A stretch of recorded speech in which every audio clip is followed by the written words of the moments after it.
All right. The first intonations with the new microphone, and I hope it's working. Okay. We don't know if I'm live yet. Oh my God. Let me go look at my own show live. Oh my God. Okay. No, it's a delay. It seems to be going. We seem to be there. Okay. I'm hearing it. I'm seeing it. But well, am I hearing it? Let me listen. Oh, okay. It's working. Holy smokes. I do.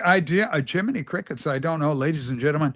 You are listening to the Shure MV7 Plus microphone. So we want this to work. You need a child booster. You are live. Well, I guess it's the camera. It's the camera angle. I don't know.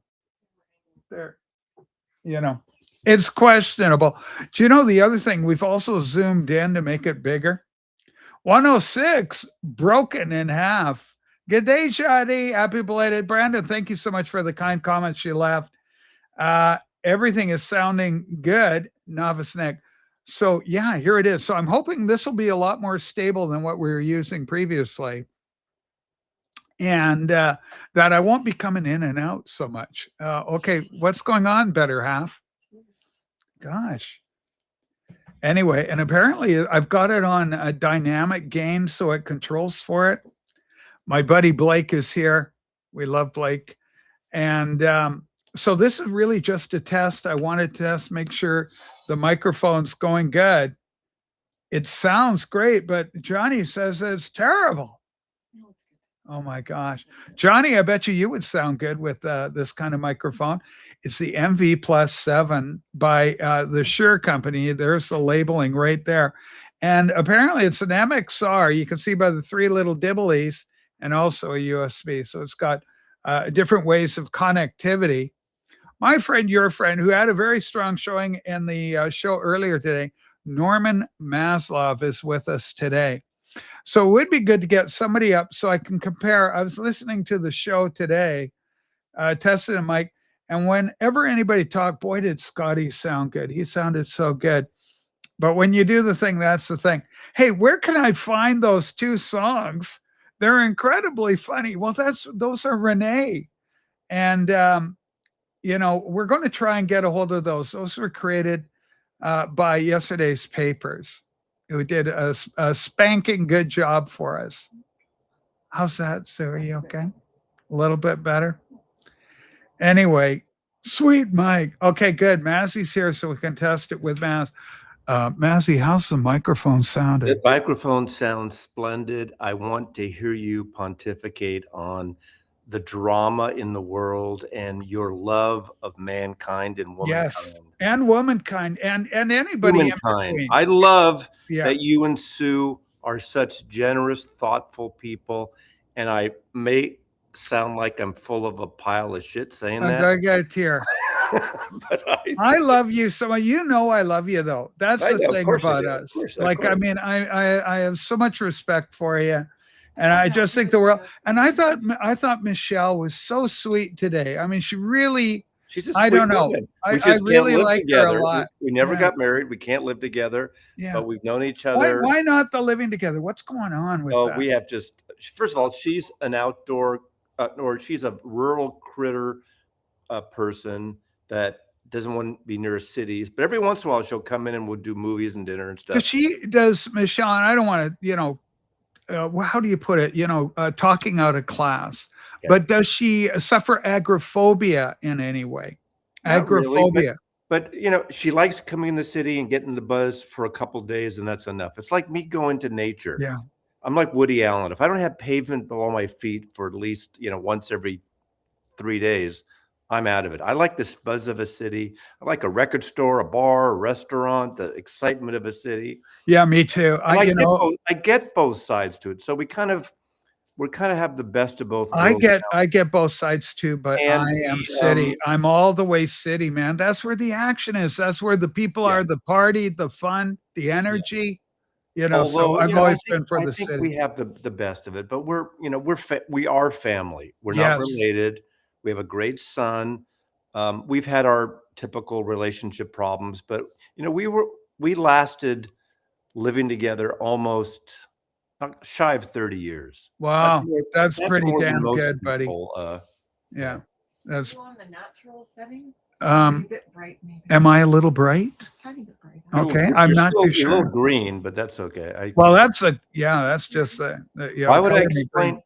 Aren't shipping to Australia? Yeah, that's the I question. think a lot of shippers around the world don't want to ship outside their own country because it's a shit. Correct. Now, I'm not blaming any one political thing, and even the things that are happening, sellers don't want to do the paperwork, and it's a yo-yo effect, whether it's from England and the shit in England and postal costs in Canada, or tariffs or no tariffs, or it's just duties. The tariffs are not effect in Canada because we have the CUSMA in effect. And because of CUSMA, it's just the nature of the dollar difference between Canada and America. Well, I got a promo package, a box set from Canada, and they wanted to charge me $50.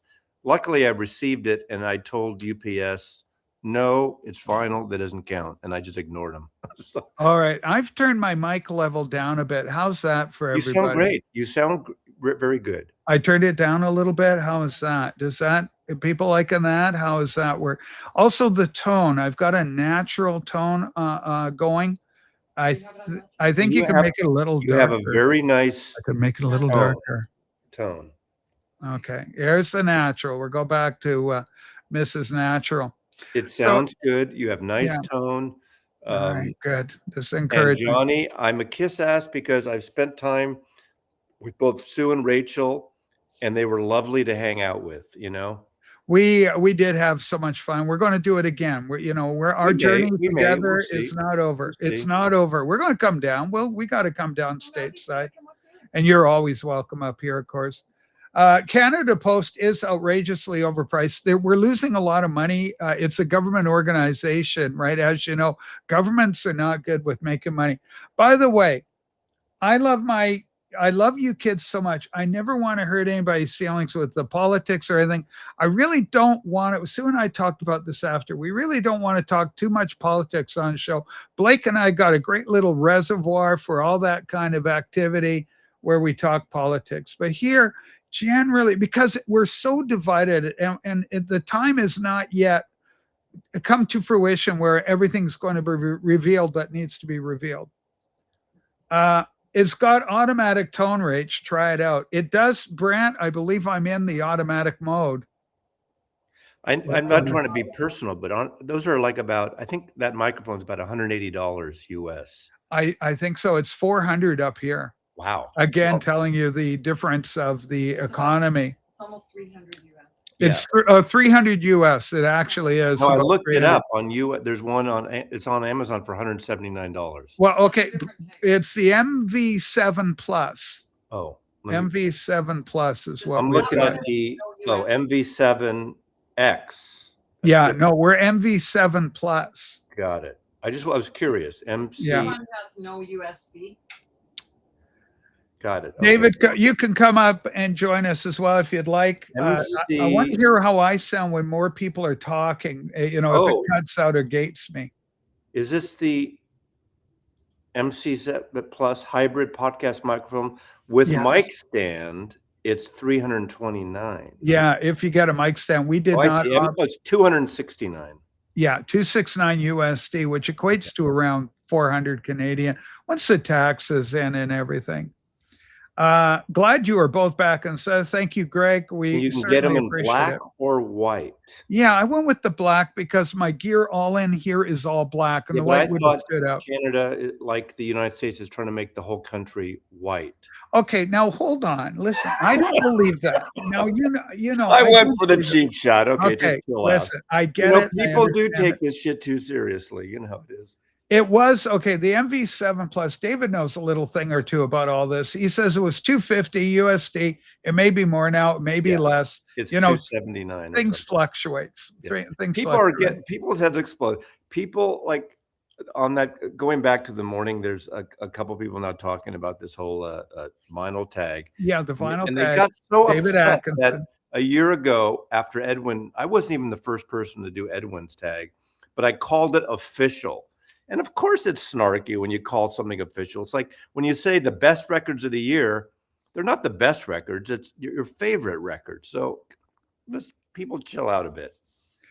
Yeah, I mean the little microphone gives you an idea if you're clipping or whatever. It's not really that sounds accurate, really but good. it does a little bit of the thing, every little bit. The Shure SM7 studio mic costs 550 Canadian. They are not cheap microphones. Yeah, the Shure MV7 is the granddaddy of the line.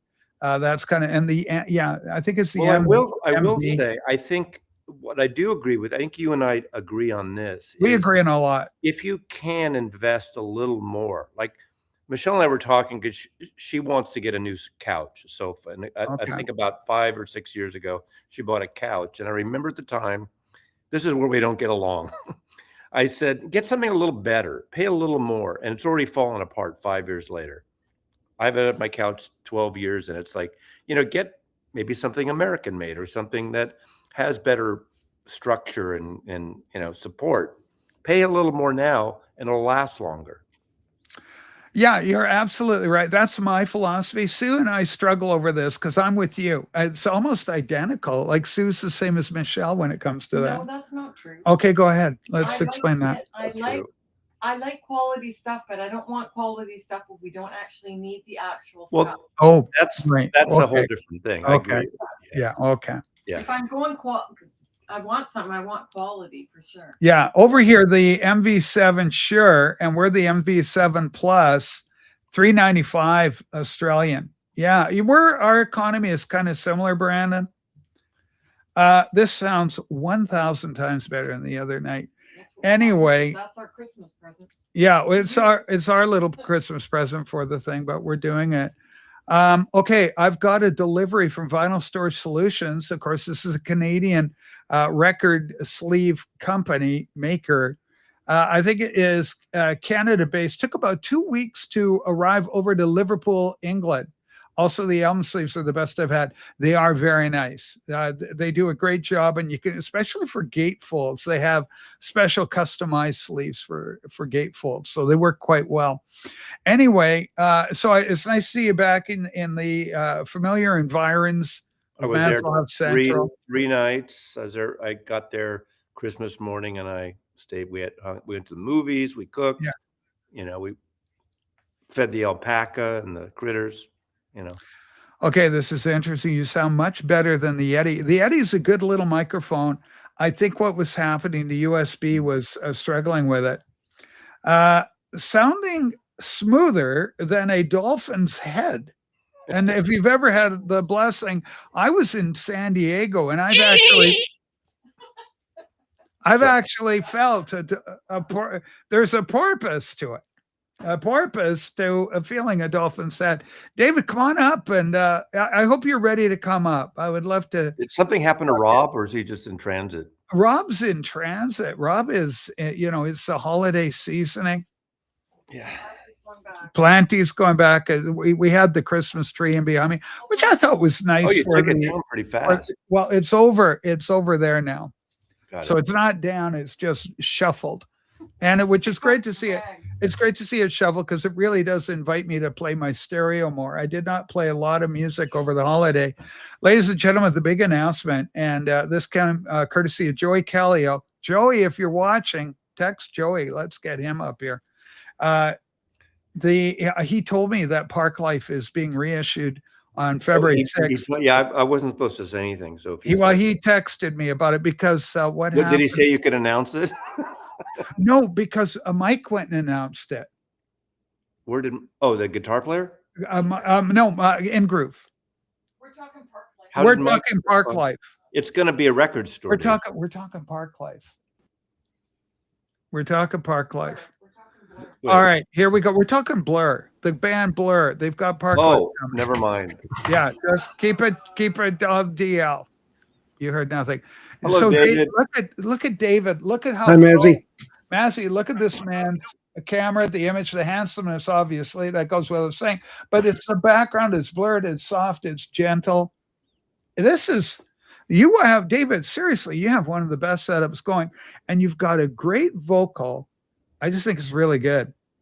David has a nice low tone voice. He does. Low tone. Yes, low tone. No, Well, but people love that. It's people easy low on the tone. air. It's like, it's like ASMR or And low. it's like FM versus It's like AM. 2 a.m. FN radio. Yeah, you want 2 o'clock in the morning FM. It's Inagata Davida by Iron Yanagata Davida. We're going to Stairway to settle Heaven. down. We're going to settle down. Yeah, we're going to settle down. You sound wonderful. Now, let me ask, are you using the USB connection? I am using USB because I don't have a mixer board. Okay, be very careful. Okay, talk to me. Because that thing, if it bends at all, Yes. it's very, very sensitive in Good terms Lord. of Well, the physical side. Yeah. I've had that happen. If it bends the wrong way, it hurts. That's right. Do you know the thing, David, is Boom. they improved the port. They improved the port on the MV+7. They use a full a C type. Full USB-C. That's good. Yeah, as opposed to Mine the is a mini. mini. Mine's a mini USB. And The it's mini, very- they said, was the minis were more problematic, and I think it was one They of are. the They are. issues they addressed it in the. That in is a the more version. solid, but USB-Cs still, it's are still thicker. just keep it straight in line there. Yeah, and we don't what touch she it. I said. mean, I can swing it out, right? I can swing the thing out, but Yeah. This sounds like sex talk, Rachel. This whole conversation. all right. Now, listen. Hey, Wade, do you want to come up? I haven't talked to you forever. It'd be nice to have Wade up here. Did you download the software with it? I have. I've got the mixer, Okay. and so you can adjust. You can do a darker tone, a brighter tone. I've got it just natural. Did you watch Mary Spender's Shure videos to pick it out, or? I got to tell you, Mary Spender, she is so good. Her and Rob Chapman from Chapman Guitars, those two can do an emotive, dramatic. This may be the last video Yeah. I ever And, made. and she's got that beautiful voice. Oh, of and course. She used to years ago. For a year or two, she was sponsored, got a Shure endorsement. She's been Fender and Apple, and I tell you, I don't love her music. It's not my thing. I like her voice and her guitar playing is great. Yeah, I don't she's like her talented. songs, but she's an amazing editor and video creator, content. She is. Yeah, she is. Now, David, how do you rate your own editing skills as a content creator? It's a big part of the game, depending on what you're doing, but it can be a big issue when you're making videos. Yeah, the thing I think I'm pretty good in my raw content, but I don't do like B-rolls and things, and that's something I'd like to add more in. Yeah. But I mean, it's like Massie, you're just pretty straight out at it, and Nobody that's is kind of what I better try to at do. being I straight. edit. Nobody's the only better. editing I do Massie mostly at on that. my phone is if I'm doing something and I'm making a video. It might go on for 40 minutes or 30 minutes, but it ends up cutting it down because I get dyslexic a lot, and I have that in me, and I turn my thing, so I'll stop and start again, but just keep going and then cut those things out. Do you Yeah, use my one of coach those has marker pretty things careful. like they use in the studios, Massie? I do not. I do not use a Or clap. do you just go like this? I don't use a clap. I just stop and say, "Fuck this shit." Take a moment and start again. Okay. Well, Johnny, this is the microphone Hi, I got. Johnny. Hi, Johnny. Hey. I had to how's turn it my going? couch in. I had Did to you get take rid of the another couch. nap? Take another nap? No. But it sounds great. I was even though you drove me to drink earlier today. Yeah. I thought to myself, I'll just Very tease good. her a bit and say it sounds like crap. Yeah, But that to be was very honest- concerning. But to be Very honest with you, concerning. it does sound good. Sure, microphones are great. But Okay, now here's the Really deal. good. Oh, go ahead, Johnny. The thing is, I was scattling for you earlier. Okay, I'm doing the scattling. There's a good question here. Okay, go. Phil Jones writes, "What are the new releases? I thought new things. You're looking forward to 2026, guys. I'm looking forward to the 2027 vinyl tag. That's what I'm looking forward to. All right, already. This could be coming extra early. I this think year. I'm going to come up with questions in February for the 2027 vinyl tag. Yeah, and okay, Satan, shove it up your shove it up your arse, okay, Satan. Yeah, so David, unfortunately, David is New Year's is coming really quick. David's got a big gig coming up on New Year's, and he recently lost a friend, one of the touring guitars for The Cure just passed away. We were talking Yeah, about I it saw a that. couple of shows ago. And so David knew him well. It's been a rough, the last 5 years for David have been unbelievable. He's lost a lot of loved ones, people he cares about, people close to him. And so, yeah, so Satan, we have to time you out for your insensitivity. You're I going to think get Dave an has also insensitivity lost timeout. his last girlfriend, Brigitte Bardot. Bridget Bardot, yeah. Well, we I all mean, we all lost. we all did. lost Bridget. We all 91's lost a good somebody that ride, was though. Yeah. If very, 90 very runs a good. good ride, I got 20 years to go. So Yeah.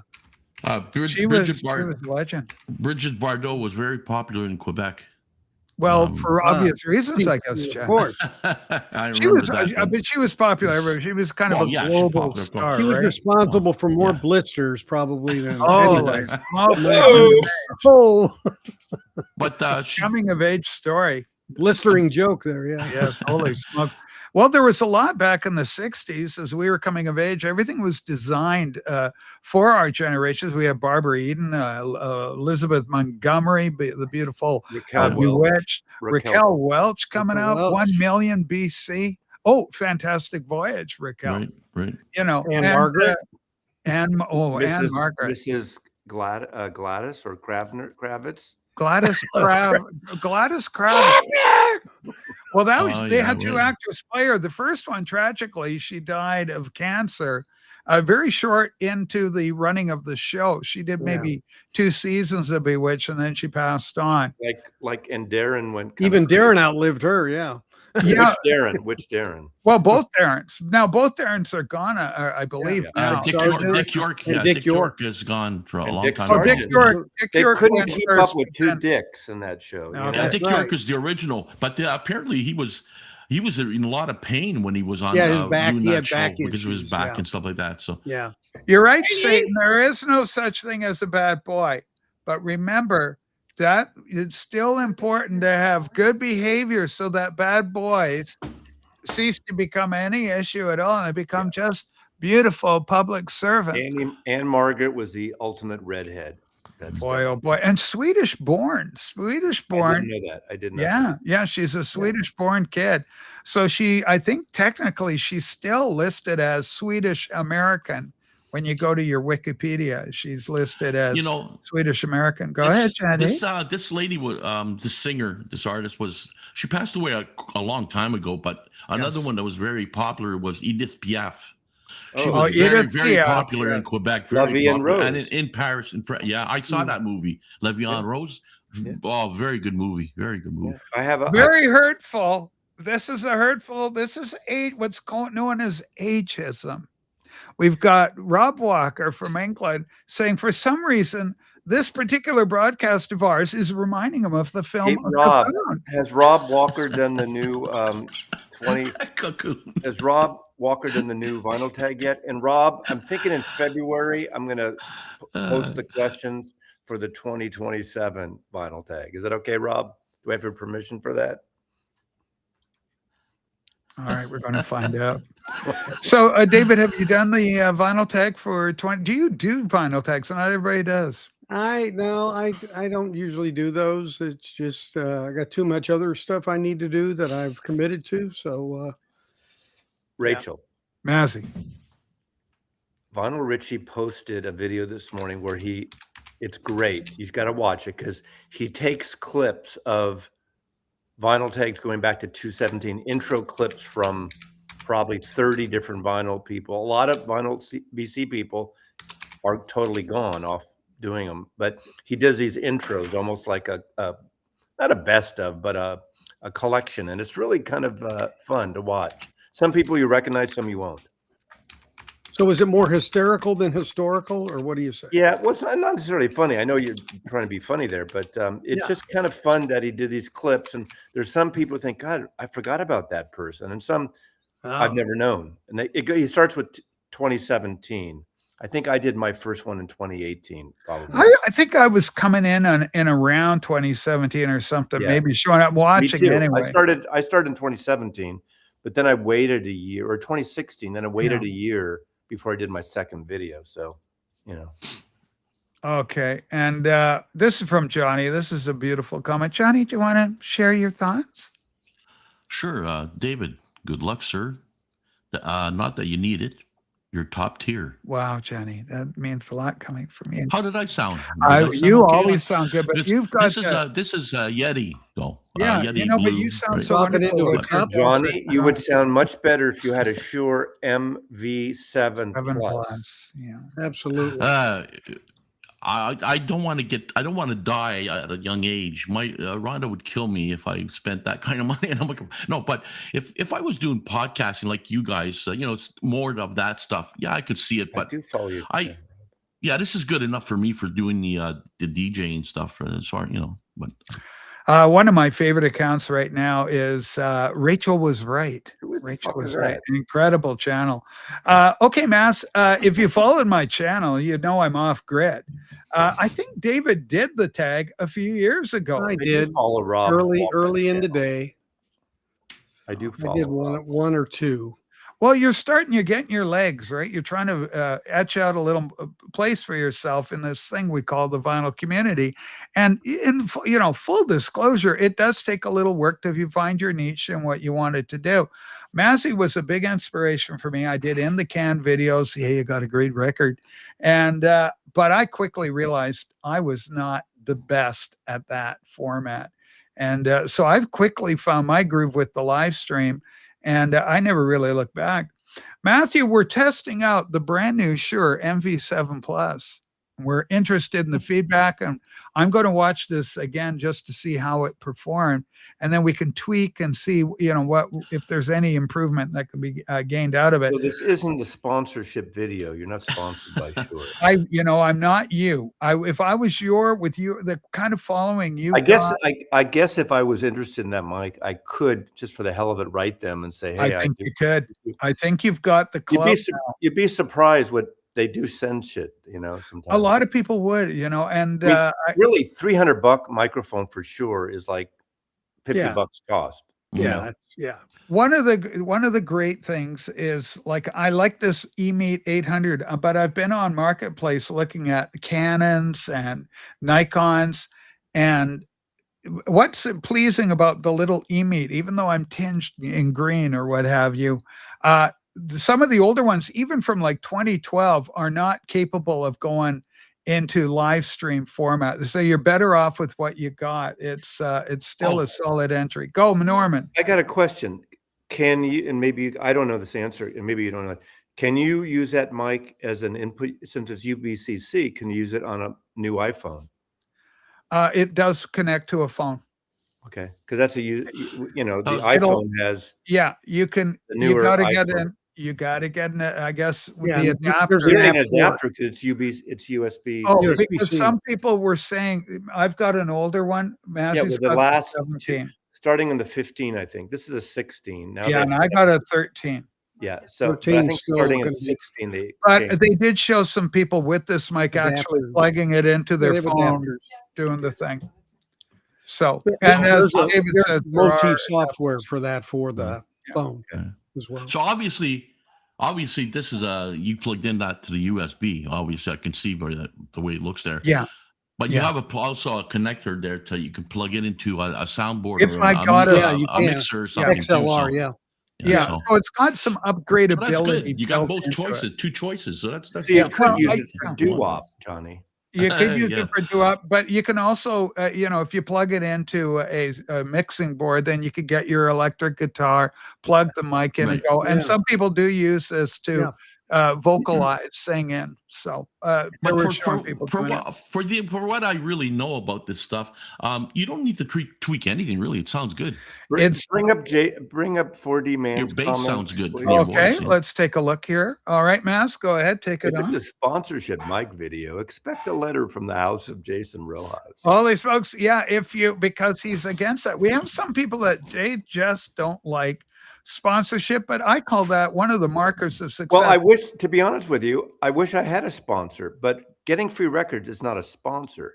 No. Because I don't show every record I get free. in this. And But some people actually I pay would you. be open to specific sponsors. I think you're big enough where you could get a sponsor where they'll pay you, but you end I up would be having to open do a thing it like would have to be the right kind of thing because I get these weird things for like Scotland, camping like gear, it can be a laird in camping Scotland, you tent do that lights, one. or manscape shit or whatever, you know. Well, I you had know, a sponsor that wanted to give me money to quit making videos, so I thought that was interesting. Holy smokes, that's hurtful. All right, so David, now Um, your channel's doing really good. Have you been approached or have you got anything? Because you're also an audiophile, and so that brings in another whole level of people wanting to get product in your hand. Yeah, I've turned down up to now, at least I've turned down any of those because I wanted to be totally objective. But Yeah. frankly, now that I'm not really working anymore in a regular job, I Yeah. can't buy as much as I used to. So in Bingo. 26, I may. But and the thing is, I think most of the, and this is just my personal take. I Yeah, can be that's fine. wrong for some people. Just because you get something free, I never feel the obligation to give something a positive video. Sure. I may No, I I may understand. tell you the good things I like about it, or I may not show it at all. However, I've gotten some records from like band people or individual things. And if Yeah. I really don't like it, I just won't show it because I Right. don't want to kick someone when, Sure. yeah. No. So I No, think I that's yeah, but fair. Mazzy, Yeah. Mazzy, you don't have to explain to anybody. It's No, none I, of their I don't business. have to. But But you deserve. I don't begrudge you anything that you get. No. You deserve, if you get some sponsor and some sponsor comes to you and wants you to sponsor something, that's well, if it's great. a sponsor, some it's people a are different some thing. people If are, it's a sponsor, but some you people are literally have envious. to post. You But got a sponsor, which is fine. I mean, look at some people are envious. the Right? guy we like in That's England why. who does the Beatles stuff. What's his name? There's a lot in England that do The Beatles big stuff. guy, Parlogram. Oh, Parlogram Auctions. He's But sponsored by not in Square. England. He's an sponsored by- Englishman in Switzerland or He's something. sponsored by Squarespace most Yeah. of the time. It does. I don't know what he gets, what kind of financial thing, but for his website and for other stuff, they have regular ads within it. He does his Squarespace ad, and it, and that's a separate thing than showing a promotional record. No, I mean, that's what I meant. Some people are really envious, and Sure. they, no matter what, right? But who cares? You deserve it. That's what I. Okay, we I'd got expect another. if I we've got mention another. if I showcase Novice Nick's Cafe, I expect free sandwiches. Are we here? All right, so we got Novice Nick in the house. Nick, Okay. you've got a beautiful Shure microphone. Now, is that an MS7? MV7. I think it's the MV7. An MV7. So you Same have the one I one have. just before myself. Yeah. So The plus, he's plus got- added change the port, I think is what the plus means. Yeah, well, and also this has got a longer. They were saying that the noise buffer, the foam cushion on the mic, is right up against Nick's microphone. It sits right on top. This has got we more got a air in it. lot of Mm. Background. I'm not sure if I'm connected properly. We hear you. We hear you Mhm. nicely. Ah, We I'm hope on. you brought sandwiches for everybody, Nick. I just finished them, man. It was awesome. Well, Speaking of great, Actually, speaking of great British channels that do Beatles, this one right here. Season's greetings, everyone. The Shure mic sounds great, very smooth. Beatley tone, one of the greatest of the Yeah. British Good Beatles channel, good channels. We channel. love one of them. my favorite meetups this year was the people at the Beatletone and the people at the Chicago Beetlefest. All each one. We'll do like on Tuesday. We'll bring the Rene 106 on Tuesday, but we had one session a day of that. Nick, it's been forever since we've had you up. Tell me a little bit about the antics that you and David have gotten up to over on his channel. Take Oh, your well. time. it's actually been a lot of fun. Just getting new people up, exposing them to our community and people that watch, and learning new stuff. And we're trying to keep it interesting with people that haven't, been here over and over and over that we know of. We're finding new musicians. There was a plating company. Who was it, Dave? Paramount Pressing, Gary Salstrom. Right, and they were wonderful guys, I'll tell you. And then Miss Sun, she was incredible. Her Chloe, voice yeah, is Chloe. lovely. She does And some Sun. folk, and that's Sun with SUNNN. So triple sons, triple N's. Triple N. Yep, and it's really remarkable. She's great, and we have a guest coming up tomorrow, of course, at the 6:30 hour Central. And then we have a special guest coming in the new year as well. So it's a learning curve for me. David's old hand at doing this, and I'm learning as like we go. As you know, I don't post a lot. I just join some live streams, so it's okay to fill in and add to what David's doing. And Well, you've also, Nick, been a big supporter of Royce in the house. We love Royce over here. He's a super good guy, California proud. And, Michael, you've been with Mike. Well, God, for the love of God, Michael, we love Nolan over here, of course.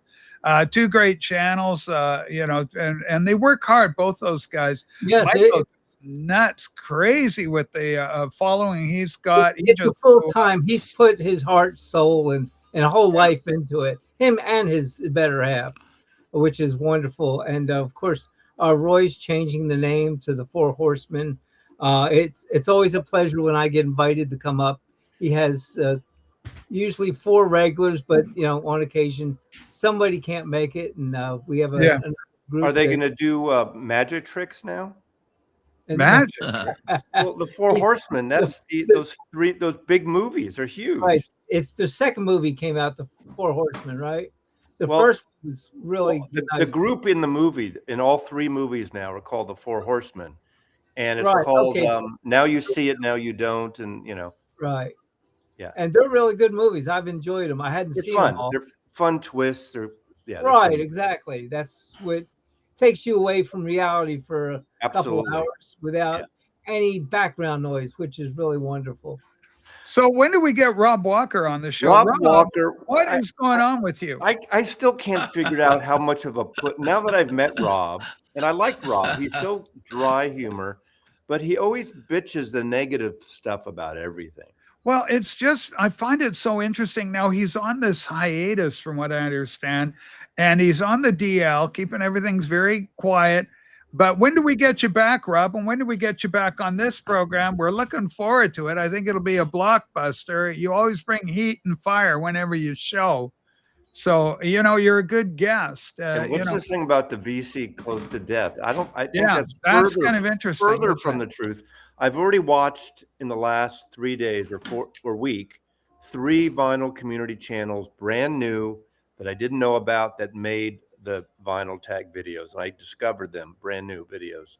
That's always fun. There you go. Yeah, that's what it's good for. Yeah, exactly. The one thing I kind of lament with my persona and everything on, in this channel, or the way I emote, is, I miss out on some of these things, like the 2 Legs broadcast. Now, this one you've done, Norman.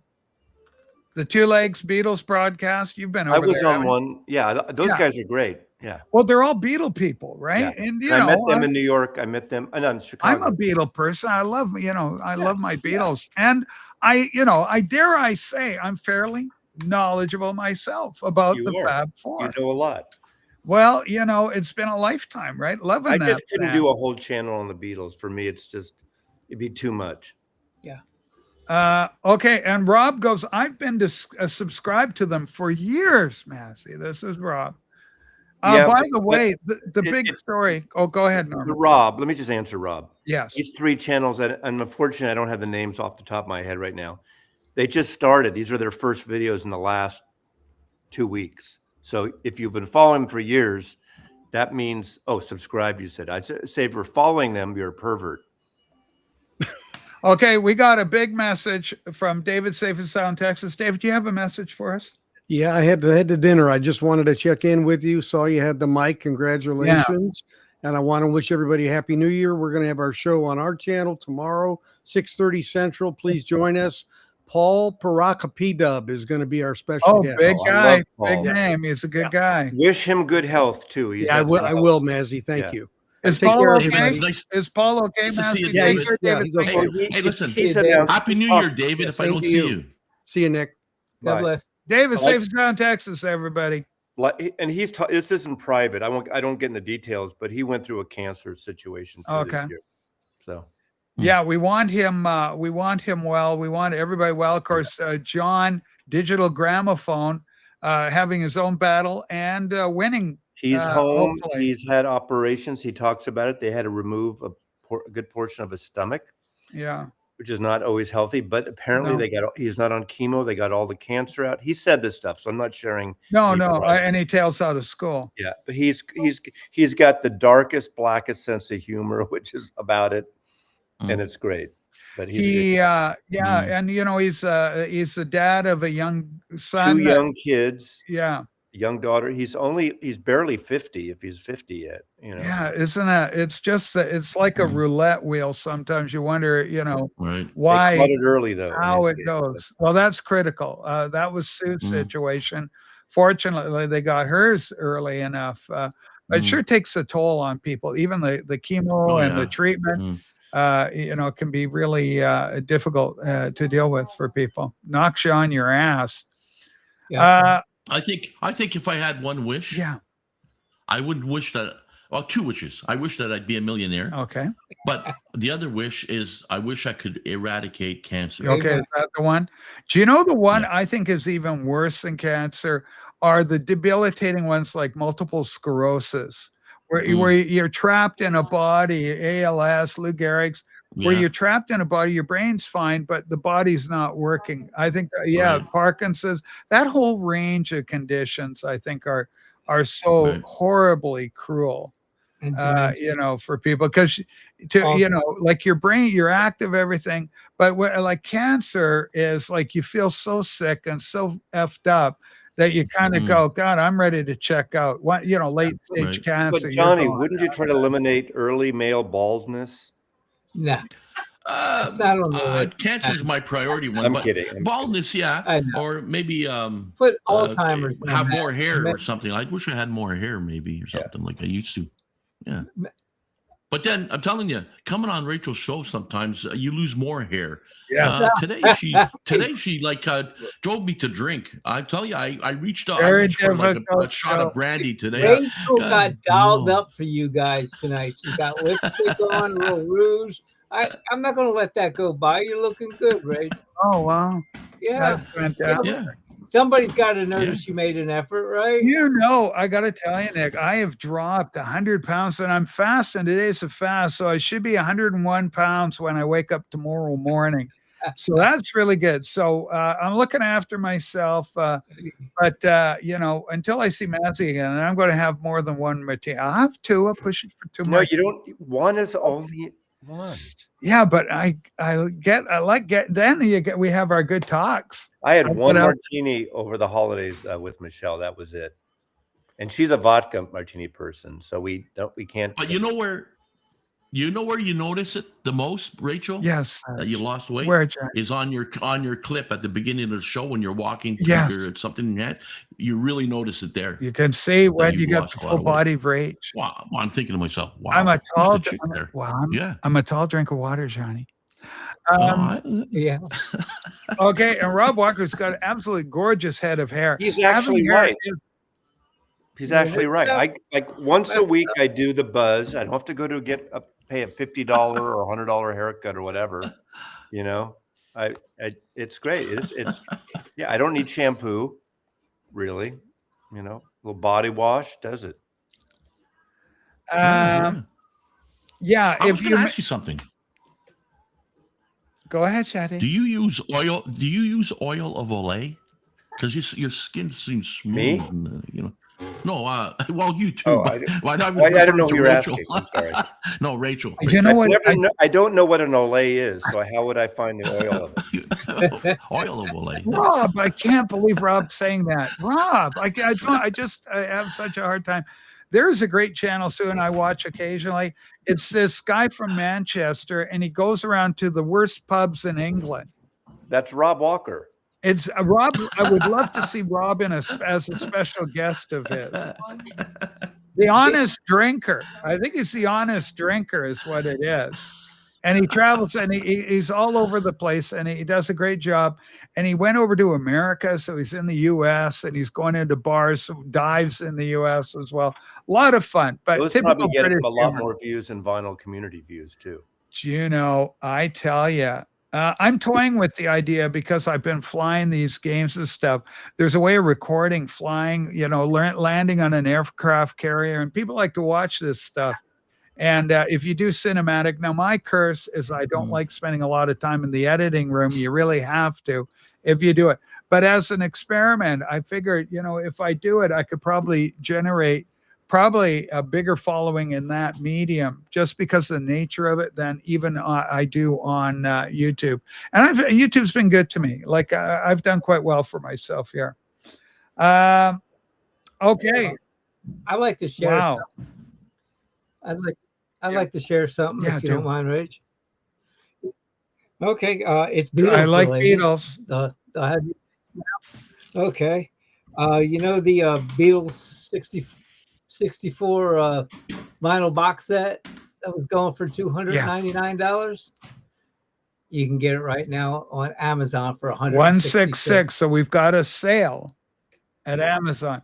Do you know what? But if Nick, that's fantastic. But if you talk to a young buck like Johnny and you say it's 166 USD for the box of the Beatles, Johnny, would then you buy it? No, because then you do put it in Canadian dollars. It's like what, $300-400? It becomes very hurtful at that point, doesn't it, Johnny? Oh, it does.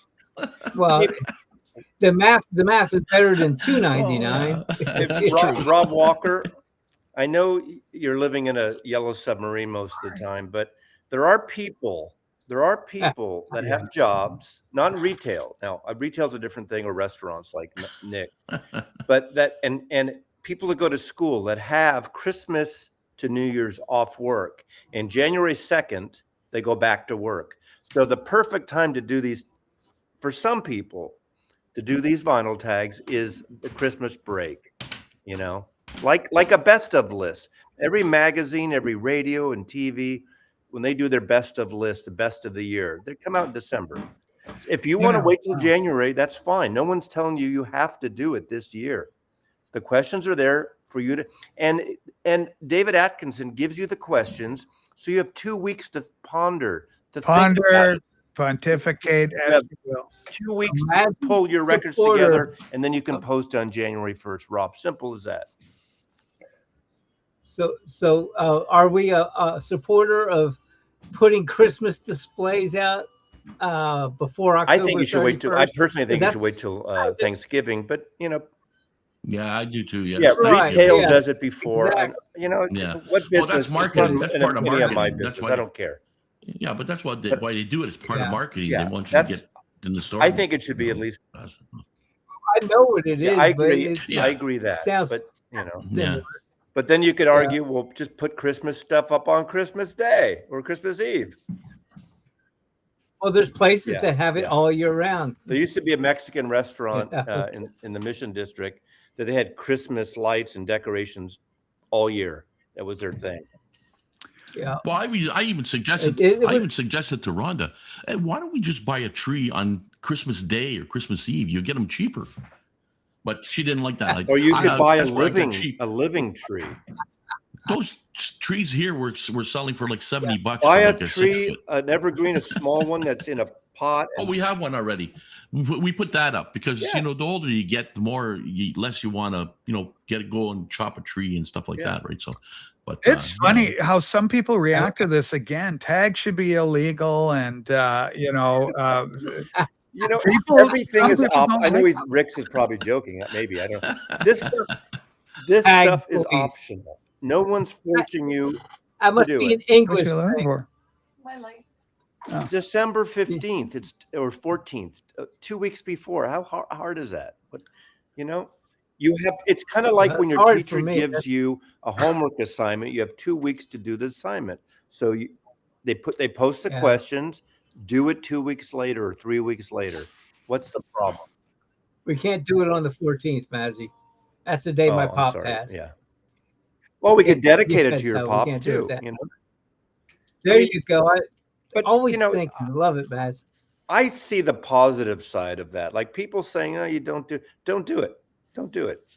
If you don't like it, don't do it." Yeah. Ladies and gentlemen, if you want to watch kind of a fun time I thought we had a really good show. It was over on Marty's channel around the dinner table, the family breakfast. What does he call it? Family table, VC vinyl table, family table. And so Marty's a great guest, a great host, I mean, and he does such great questions. It was a lot of fun. And 40 was so enthralled with the whole experience. He wants me to come back for a part 2 on that. So anytime you want to do that, Marty, I would be more than happy to show up and do a follow-up to anything we did. I know that, Sue, you were talking to 40 about having doing a little round table where we just talk, philosophy, ideas, the big picture, what's going on, what's going on. As Marvin Gaye's saying. Yeah, that sounds interesting. Well, that idea. We like those sounds things, right? Yeah. So maybe we'll make something like that happen one of these I days. think I only have one sticker left, so I'll have to mail it to you. I need to order some more stickers. But Yeah, because we got to put you on here. I need to order some more. Yeah, we need you. Okay. Yeah, the VC family table part 1 there. This is where I went in, and it was really good. It got a little heated, I think, during the political stuff. Marty's got strong opinions, and he's no slouch. But it worked out quite well. Okay. Nick, how do you handle a comment like this? I'm bored with all the 50-minute tag videos. I only watch them to hear people praise me. That's Rob Walker. Put it on 3 times speed, Rob. Can you explain what a tag thing is? Well, like the vinyl tags, right? Oh, shit. Holy smokes. Okay. Well, I have. You see that, Massie? Cover? I have. Oh, it's an iPad, right? Well, I have 2 identical ones, and I have to be able to tell them apart. I'm impressed. I think that's my I got that. That's the one that I designed for the Republican Party, so you're good there. Yeah, exactly. I voted Republican once. But it's a beautiful piece of art. Well, this is from my photo business, so I kind of. I know it is, Thank but you. it's a piece of art. One of the great things. Michelle took this picture, Rachel. It's a great shot. It's iconic. I think it's like 25 years ago. It is iconic. And the beauty of it is that you could be 100 years old and it would still work. And maybe it's not even me. Well, it begs that question. I think it is me. I think it. You know what it reminds me of? It reminds me of, when you look in a peephole of your door? That's what it looks like. And there's Massie. I look at a peephole on a women's sports team, like our president. We got to get. I would love to get Gabby up here on this program. Massie, you fucked up the stream earlier. Massie he did good. Massie did good today. He was just fine. Okay, now here's the deal. I want to get Gabby up on the show. Like we got Scotty, we got Jaddy. It would be great to have another lady come up on the TV show one of these days. So Gabby, think about it. I don't know if you're too shy to come up or what you're thinking of. I'd love to talk Beatles with you and books, Beatle books and stuff. I had the great privilege and the pleasure of seeing Massie's Beatle library, and he's got a lot of books, many of which I used to own, not many, but as key issues that I used to own, he's got copies of. Think about Massie. He's got multiple copies of some similar issues. So he's got The Longest Cocktail Party, for example, in like 3 or 4 editions of the book. And Massie issues. Books. It's like the Beatle books there. I think in this shot I did use a Hasselblad, a 2 1/4. However, Michelle used Mamiya RZs and then RBs, or RBs and then RZs before digital. This is film camera stuff. It'd be pre-digital. I like that picture. That's what I learned on. Yeah, great shot. Yep. It's a nice piece of art. my 40s when that. How are you today, sir? Very good. Nice to meet you too. I'm at my mother-in-law's. I'm at my mother-in-law's facility right now. We're dealing with her right now, so I'm taking a break. There's a lot of people in the room. Yeah. So I didn't know you were going to be on tonight. Yeah. Yeah. He's Lots of testing her love new going mic. out to your mom-in-law. Is mom okay? Yeah, we're trying to get her into an ALF, and so we're going to have out of this facility, trying to get her strong enough so she can live on her own. So it's been crazy. She fell about a month and a half ago. So Oh boy, that's no good, man. We're 92, right in the middle of that. 92 years young. Yeah. God bless. Yep, mom's man. turning back March. She still drives and goes to work. Yeah, God thank you. bless. Thank you. Good work. So, Yeah. gentlemen, Right? I just received good news from the peanut gallery, and it says right here, I need a minute to set up my computer, but I think I'm ready. So this is incredible. We may get Gabby up here, and I would just love to talk Beatles with her, and it's a new face for everybody, and I think that's always a great thing when we can introduce somebody new. Gabby's been on the program once, but it was kind of a wild and woolly affair where she was on location. And now to get her in her home environment and get her on the show, I think that would be a great thing. Okay, Dave goes, Sue, Rachel's microphone right now sounds great. So we're happy about that. We want good sound. Scotty, is the sounding better than the Yeti? Is this a new microphone? This is the new one. It sounds great. All right, this is what we want. Even on my phone, it sounds great. Holy smokes. We got a rock goddess joining. Holy smokes.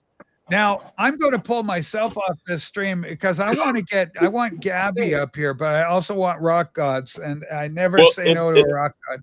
If you want Gabby to come up, I can leave if you want Gabby to come up. Seriously. I don't want anybody to leave, but I also want Gabby up. If this keeps up, I'm going to have to pay for this damn thing. The stream, you can have 10 people up. Holy smokes. We've got so many boring Beatles fans. It's a real girl, Walker. Walker, have you ever kissed a girl? I didn't think so. Hello, Mr. Calio. Boy, oh boy. Hey, Joey, how you doing? Good. Good. I got the bat Joey? signal. Yeah, I messaged Joey, get him up. You should be out of bed by now. What Massie says goes, Calio. That's Holy it. smokes. Okay, at last we got someone with credibility up here. Holy smokes. The criticism of the panel. We've got a great panel. Thank you. My God. Okay, he's back now. This is a controversial decision, but holding true to my philosophy, no such thing as a bad boy. Dave, you're back, buddy. I freed him up. He's no longer. I don't like banning Dave. Okay, this is Dave, the pickup artist. He's a funny comedian type talent. He's highlighted on the screen right now. He asked the question, "Who farted?" See, he's doing Dave, comedy. I think remember Nurse Ratched said it's time for your meds, Dave. Yes. How much does paid restream cost? It's all too much. I don't know, man. I pay for a lot of stuff, Okay, the room is full. We're full. Gabby's trying to get in. So hey, I'm gonna get off because I'm in a facility. I'm gonna be leaving anyway, but I just want to say hello to everybody. Nice to see you, Scotty. Let Gabby. I want to see Gabby, so let Gabby come up. she'll come up. What'd you say? Chaka Khan, Chaka Khan, Chaka Khan. Gabby, hang tough. Scott's going to head out. Bye bye. All right. I'll be in the comment section. See, I'm going to go back to the peanut gallery. Bye. Thank you. Okay, Gabby, Scott has kindly agreed to head off and watch from the gallery. Now you can try and come on, Gabby, and we'll get you in, okay? Holy smoke. And you know what's great with Gabby? Because she's a Joey Calio 7-Horse fan. So, and Gabby, I'll drop the link again. Oh, no, she's in. I hear that friendly thing. Ladies and gentlemen, it's always my privilege, my distinct privilege, and even a rock god has to make a way when you have an XX chromosome package coming. Okay, so let's put her right in the middle, leave her right there, happy in the middle. She actually deserves top billing. We'll put her up top. There we go. Okay, so Gabby, welcome to the show. We got Joey Calio, we got Massie, and you love both these guys. Tell me how you discovered Norman and Joey. Okay. Long story. I found Massie when I guess around 2020 when the Flaming Pie box set came out, and he had posted like a huge unboxing video, like it was a monolith from like, I think that's what it's called. Right. 2001 Space. Yeah. Yeah. It was like 2001. Yeah. Right. Yeah. I forgot about that. Yeah. So that was the first impression. I was like, this is a good unboxing video. He's crazy. Yeah. Maybe I should keep on watching this guy. And then when it came to Joey, Massie used his song Disneyland in like one of his videos, I guess when he went to LA or something. And I'm like, this song is catchy. And I looked it up. It is super catchy, and a lot of people thought that way. That thing sold very well. Hey, Gabby, so remind the kids and remind me, what state are you in? What's your home state? I am in New York. New York? Yeah. But you're not. But you're in New York State. You're not New York City proper. I'm pretty close to New York City. Like, really? Okay. My parents work there, so I mean, are you like in the 5 boroughs or anything like that? Are you like Queens or I went to Manhattan? college in the city. I was born in grew up in Queens for like first 5 years of my life. But okay. Moved to the burbs. Yeah, I love. My favorite thing is I think Forest Hills is in Queens, Yeah. and that's where Spider-Man's home neighborhood is. A lot of people don't know that, but Forest Hills, Peter Parker, and if you know anybody from the area, so you got to understand, Peter Parker is going to sound like a New Yorker. Spider-Man, when you meet him, he's going, well, yeah, that'll be Spidey. Yeah, the cool fact, I think, was it Homecoming or one of the new Spider-Man movies? Even I think the Tobey Maguire one was filmed near where my grandparents lived, and then where I grew up, even where my mother grew up. That was like they did use the facade of her building in the Homecoming movie. Yeah, the Spider-Man Homecoming movie. So it may be Forest Hills, but it was in like a little bit closer to the city. But yeah, Forest Hills is great. Okay, next question. Do you mind if I throw a couple of spitballs at you, questions at you? I guess. Okay. Okay, because I know sometimes the girls, they get a little shy. Okay, so much attention. Gabby is not shy at all. Okay, I just want to make. She's cool, and she got the coolest family. I spent like a weekend at the hotel, the Beetlefest, with her and her entire family. So. Right. Well, I think it would have been fantastic. I certainly appreciate Gabby and your mom, and because you ladies directed all the celebrities over to us, so we were able to talk to a number of them, however briefly, and it was a lot of fun. There was a lot of energy on that particular episode, right from Beatlefest, so I loved it. But I'm curious, how did you fall in love with the Beatles, and why the Beatles, and are they in fact your favorite band, or is it just a rumor? Well, I don't know. It goes along with my parents, ever loving. They love the Beatles and are diehards for the Beatles. So as you can see, they played the Beatles music for me, and I played it by my own, by myself. So that started me to become a big fan. My parents were taking me to the Fest for Beatle fans since I was like 6 or maybe even 5 years old. I went to my first Fest for Beatle fans. But wow.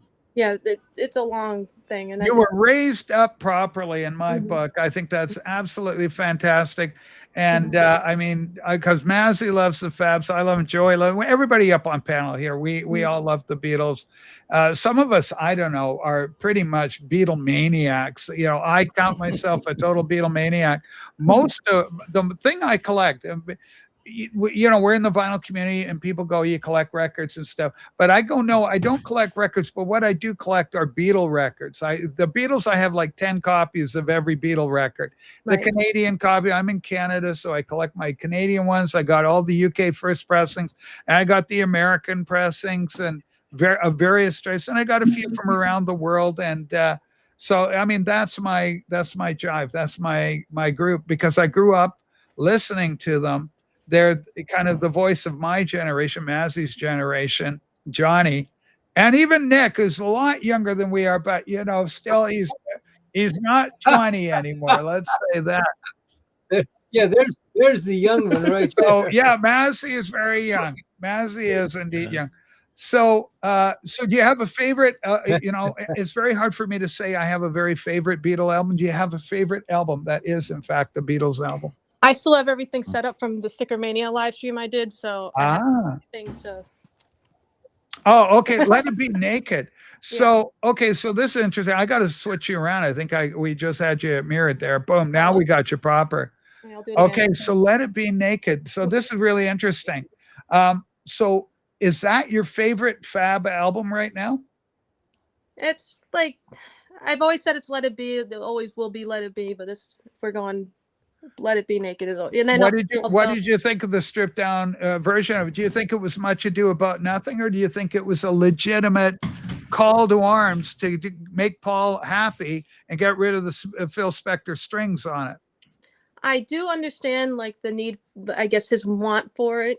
And I'm since this is an album, like I have the CD up there somewhere that it's like beaten, like scratched and everything. I played that thing on my little Walkman CD player like crazy. I know these mixes better than probably like the regular mixes, I would think, but I'm kind of biased like that because that's when I grew up. This came out right when I was born, so it's yeah. Well, I got to tell you, the rock gods live amongst us, and the question is, who wants Joe to show us his Beatles collection? Joe, do you have a favorite Beatle album?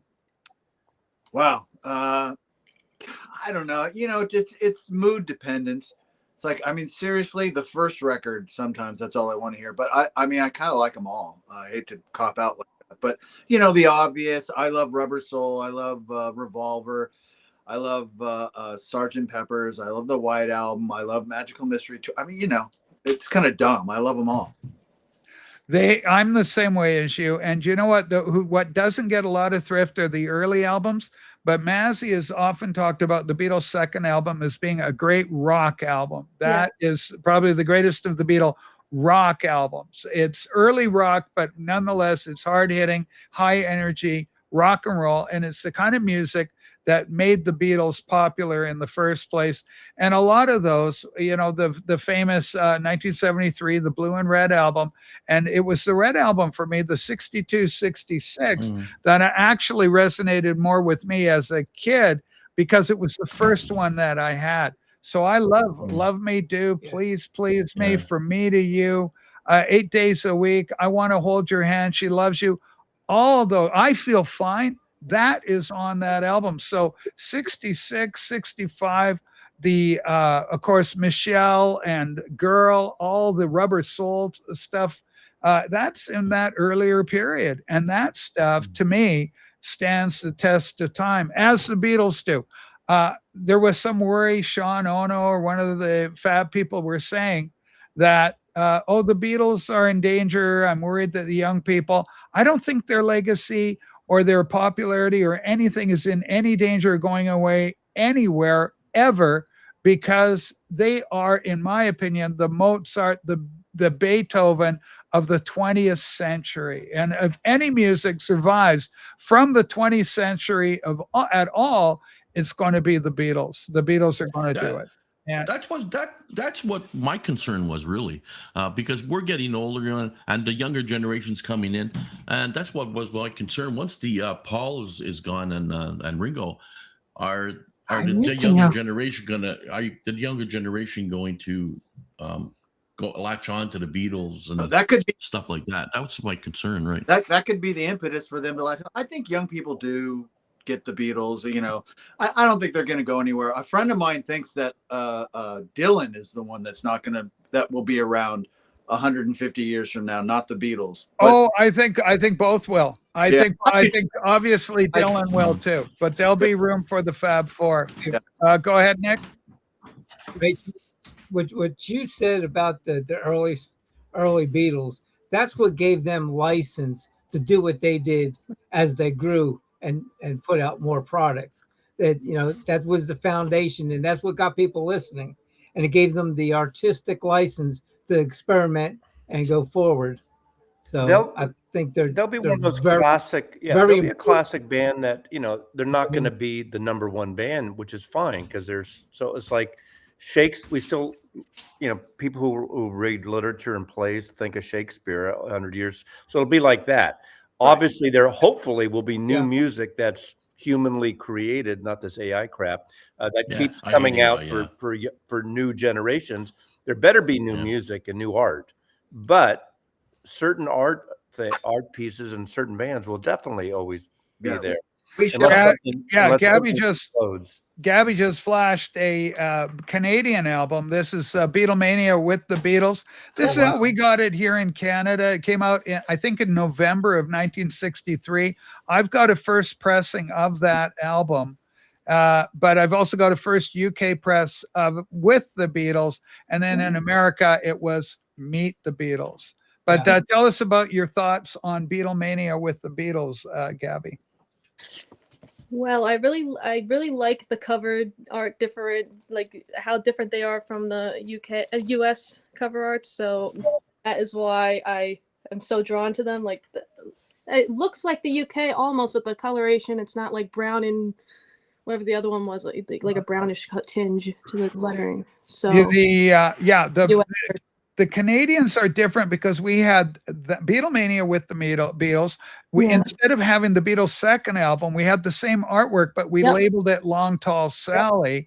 And then we also had the EP at Euston Station, Twist and Shout. That is the second of the 3 albums that we had in Canada. And of course, I love that cover too. And I've got a Canadian first press on that as well. So does that Beatlemania, is that 1-for-1 with any like either US or UK release? They're all messed up. America more messed up than the Canadian and the British. The Canadian and the British follow more closely than the Americans because what happened was VJ came into things where Capital USA said, we don't really want to sign this group right now. So Please Me, the album with the boys, they're looking now. Massie's been there. You can't go there anymore. The building no longer exists. But in London, where they're all leaning over at the EMI what house. building is that? The EMI headquarters, house, Manchester Square. In Manchester Square, London. And David so and I took those pictures in the book. The guy tried to chase us away, said, you can't photograph here. Like, well, a little not late the for building. that. Yeah, a little late for that. Okay, so VJ gets Please Me, but they put it out as Introducing the Beatles. Then VJ put it out under, and Frank should be up here. Mr. Stickermania is an absolute expert on all this stuff. But so you've got Introducing the Beatles, the VJ, and then Capitol finally catches up. Meanwhile, in Canada, we put out, that's our first album, is Beatlemania with the Beatles. Then we put out Twist. Didn't that come out before? That came out before Meet the Beatles. That's the end of 63. Ours came out in November 63. Like, I think on the day Kennedy was shot or something. We put it out the same, like it's the, like as it works alongside with the Beatles in the UK. Then we decided to play catch up with Please Me because of the whole Capitol fiasco passing on it. Then we got a hold of Twist and Shout, which is essentially the introducing the Beatles on VJ and essentially Please Me in England. It gets very confusing. And then our third album was Long Tall Sally, but we used the album artwork that America used for the Beatles' second album. So Long Tall Sally looks like the Beatles' second album, but we couldn't call it the second album because here in Canada, it was in fact their third album. So are you confused yet? Is Beatlemania record, is it closer to the first American or the second UK? Beatlemania is closer to with the Beatles, the British album with the same cover. Right, their second album. Yeah, same thing. It's cool. Got a lot of the same tunes on it. I like it. Now I have to have it. Yeah, it's you know what? When I put that on, the power that comes out of that album on this stereo, it'll blow. I would love you, Joey Calio, to get your ass across the border one of these days. We're gonna do it. If you ever get it, I tell you, man, we'd look after you. Oh my God. But we'd get you in here. And I would just love to sit you down, put a nice glass of wine in your hand, and just listen to this frickin' thing rock. It's unbelievable. We're definitely going to do it, 100%. Yeah. Okay. And so Frank cannot come up tonight, but I offered to step out if he'd No, we love you here too, Nick. You're doing good. It's been too long since we've had you up. Okay, Yes. Gabby's doing some hard labor. She's picking up some more albums. She is there. Yeah, there you go. This is the third album in that trio of Canadian albums. So there's a trifecta at Long Tall Sally. The back cover, yeah. Very cool. With the ads of the whatever. So the thing to do would be get all three of those. You want to get all three. Yeah. Yeah. And okay, now what's going on? We got a goddamn imposter, Wyoming Dave. I think there's only one Wyoming Dave. So just going to check and make sure it's the deal. There's Massie with his version of I've Canadian. never opened mine up. So what year did you buy it? Okay, that's cool. When I did you got buy these it? in probably the 70s, early 70s. So it would be a 70s reissue. Yeah, and there you go. Long Tall Sally. That's the third one. This one's open. This one's It's open. our Dave, Paul. And then this Okay. Yeah, and we can do that. We got a request for Gabby to show some of her Bowie albums. I have to go right. all the way to the top. I'm in the That's basement a right lot of exercise for her. So, okay, Gabby, we know you love the Beatles. Who's your? Are you able to go? This is my favorite, second, third kind of thing? Maybe top 5 bands, something like that. I can kind of do that. Beatles and Beatles, like Paul and all that goes on top. They solo. Paul's your guy. Paul's your fab. I like Ringo too. I like them all. Okay, John's mine. I'm on record. Pardon the pun, but John Lennon's my favorite. Mm-hmm. Okay, go ahead. Number 2, pop singer called Marina and the Diamond. She goes by Marina now. That's my profile picture whenever I talk. Oh, okay. Marina La Diamond. Now, does that Yeah. confuse the people tuning in on your activities? They go, it's Marina La Diamond. Hey, wait a sec. You're not Marina La Diamond. Yeah, I had that profile picture when I was in high school, so I don't feel like changing it. Yes, Jen, she's a Beatles fan too. And Bowie Holy fan. smokes. Yeah. Okay, and a Bowie fan. She's a Yeah. Bowie fan too. Okay, and keep going. So Marina, yeah. And then I guess Charlie XCX is up there, and then Creedence Clearwater Revival's up there. I have this stuff from Frank's side stream. Hold on. I want to say welcome to the show, Porch Pineapple. I just timed you out. Sue, you got to get him back at some point. I just timed out Porch Pineapple for being an idiot. Holy smokes. You know, they put a man on the moon. Okay, John Fogerty, number 3 Yeah. for you. Yeah, he's up there. Would you put John or would you put the whole band? Would you put Creedence? They go together hand in hand. With the acknowledgement that John is, the main songwriting force and the voice of Creedence Clearwater Revival. Right. Holy smokes. And then it's the rest underneath it. Yeah. Okay, now what do you got in your hands? You got a gatefold of some sort. Oh, yeah, this was a big thing. This is a big VJ release. Oh, that's a nice album. half the time you find people actually scored them on the back. But I have it like that. Hold on. I love and it. then That one I've got. There's various versions. I got the one with the flap out. I have flap the out on that. flap out, and I have a Yeah. poster. One of mine has a poster in it, not the other one. Has That- the poster. Great that you got the poster with it. Yeah. Yeah, there you go. There's another iteration of it. With it's in pink or red.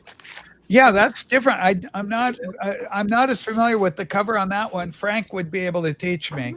On which one? On the one that Gabby's got, hers has got a different paint color. Let on me it, see the you know. cover. What's the difference? Okay, back. hold yours. I know this Oh, one. it's blue. Is it yours blue here? No, it's black. It's Oh, the black. back. It's, It's like Yes, bluish okay. like yours. hers just like in the camera, it just looked a little It's Yeah, I think it's the browner to same. me. It's the Yeah. same. Okay. Just the camera lighting or whatever. Yeah. What were you guys talking about? Yeah. This? Yeah, we're talking about introducing the Beatles. So What's Yeah, the it's flap out? VJ Records. Oh, the flap on it pops out. Mhm. I don't have that. Massie, do you have the flap out? You were just saying you got that for the Of this? VJ. Of this? Yeah. Yeah. Yeah, I have it's two, flat. I have think two it's flap outs, one with a poster, I think. Yeah. To me, Frank would know more, but I don't believe it means that it's not a first pressing. The way these guys did it at Yeah, I VJ, don't- remember. They had to move so fast on this Beatlemania hit. I don't and know they as were much taking- as Sticker Mania does with like what pressings what. I don't Yeah, know. well, they were taking other recording artists that weren't selling and slapping slicks on top of them Yeah. in order to get them out the door and sell them as fast as they could. Capital Say, in Rachel. America was not enthralled. The head guy there, the Dave Dexter, was not a Beatle guy. But in Canada, we had a guy named Paul, I want to say Paul Snow. And this guy, Paul Snow, Paul White, something like that. I'm trying to avoid the use of the word white. His name is on those records, Canadian records. But he was from England and he was a lot younger than Dave Dexter. So he promoted the Beatles. He loved the Beatles. He was English. He got the message. But Dave Dexter was older. He loved jazz. He goes, "What's all this Beatle? I don't want nothing of it." Okay, what do we got here? The Beatles Canada. Paul White, it says. Oh, it's Paul White. That's the guy. You got a Paul White autograph. He is no longer with us. I have that So book. that's even more valuable. I have that book. Mine's All right, on. 40. Yeah. Say, Rachel. Go ahead, Shadi. I wanted to get your take on this. Was Rhonda got this one like a long time ago when they first. This is the cover's not too the greatest, but that's the album. The Canadian version, I think. Yeah, and it's got the tricolor. And we call it the rainbow. It's got the rainbow capital rainbow label. It's what we call it. And I got this one, which is it's got the capital label on it.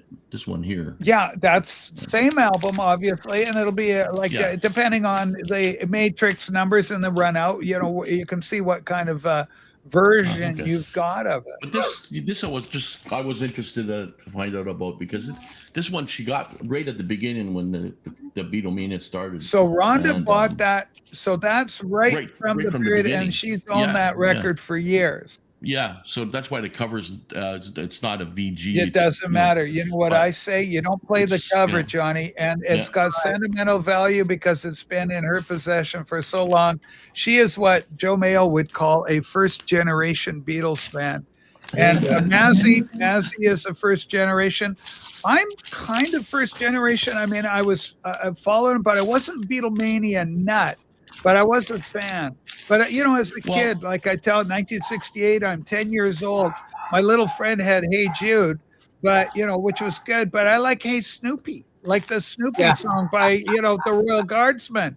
Hang on. Curses, my friend. That, you know, oh my gosh, I got to that rock out with Snoopy the Red Baron. Yeah. Well, I remember when the Beatles were first on the Ed Sullivan Show. That's what hooked me.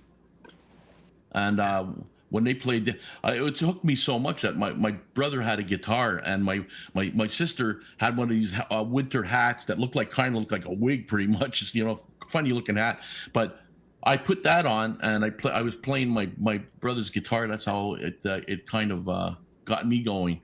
I was thinking I was one of the Beatles, right? Well, you know, I mean, you're a first generation Beatle fan. That's what that tells me, Johnny. Is it easy to find the 3 Canadian pressings? I cannot speak to America, but certainly in Canada, they're frequent. They're all over the place. But the same caveat applies. Try finding a clean one. I'm fortunate. All 3 of my copies play clean. They play incredible. And like I say, if I want to show off this system, I'm very happy to play Beatlemania with the Beatles because it just absolutely rocks. Okay. James Mason and the Chipmunks learned the alphabet with a double team up. James Mason and Alvin and Theodore. I love that. I don't remember James Mason with the Chipmunk. I don't know if he's working with the Chipmunks. You don't recall that? It was a rare recording. I do not. And Jen goes, you know, I love Ringo because, you know, Ringo got short thrift, but I think because he's outlived John and George, he's probably the second most popular Beatle now. You know, 6 degrees of Kevin Spacey. Kevin, Kevin Bacon. Kevin Bacon, right. Whoops. There's a little difference there. Well, there's probably that too. You don't want to get in trouble with that. Sorry. Oh. Yeah. What was my point? Okay, take your time. What is the connection There is no between, like, the close connection between the Beatles and Alfred Hitchcock? degree wise. Okay, so the degrees of separation between Hitchcock and the Fab Four.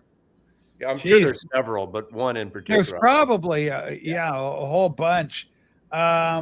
Did Tippi Hedren show up as an extra in A Hard Day's Night?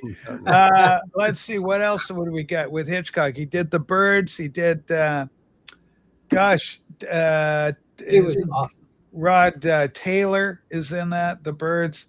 Where Dial M for Murder. Dial M for Murder is not Hitchcock. Psycho. No? Oh, okay. Wait. Psycho. Psycho. Okay, well, we could look at Psycho. Vertigo. Jimmy Stewart had a Beatle wig. Okay, let's keep working on this. Well, are we going to go through every Hitchcock movie? The 39 Steps. The Lady Vanishes. Okay, I'll give you a hint. Yeah. The film is Rear Window. Oh, I was about to say that. Oh my god. Oh, San Francisco.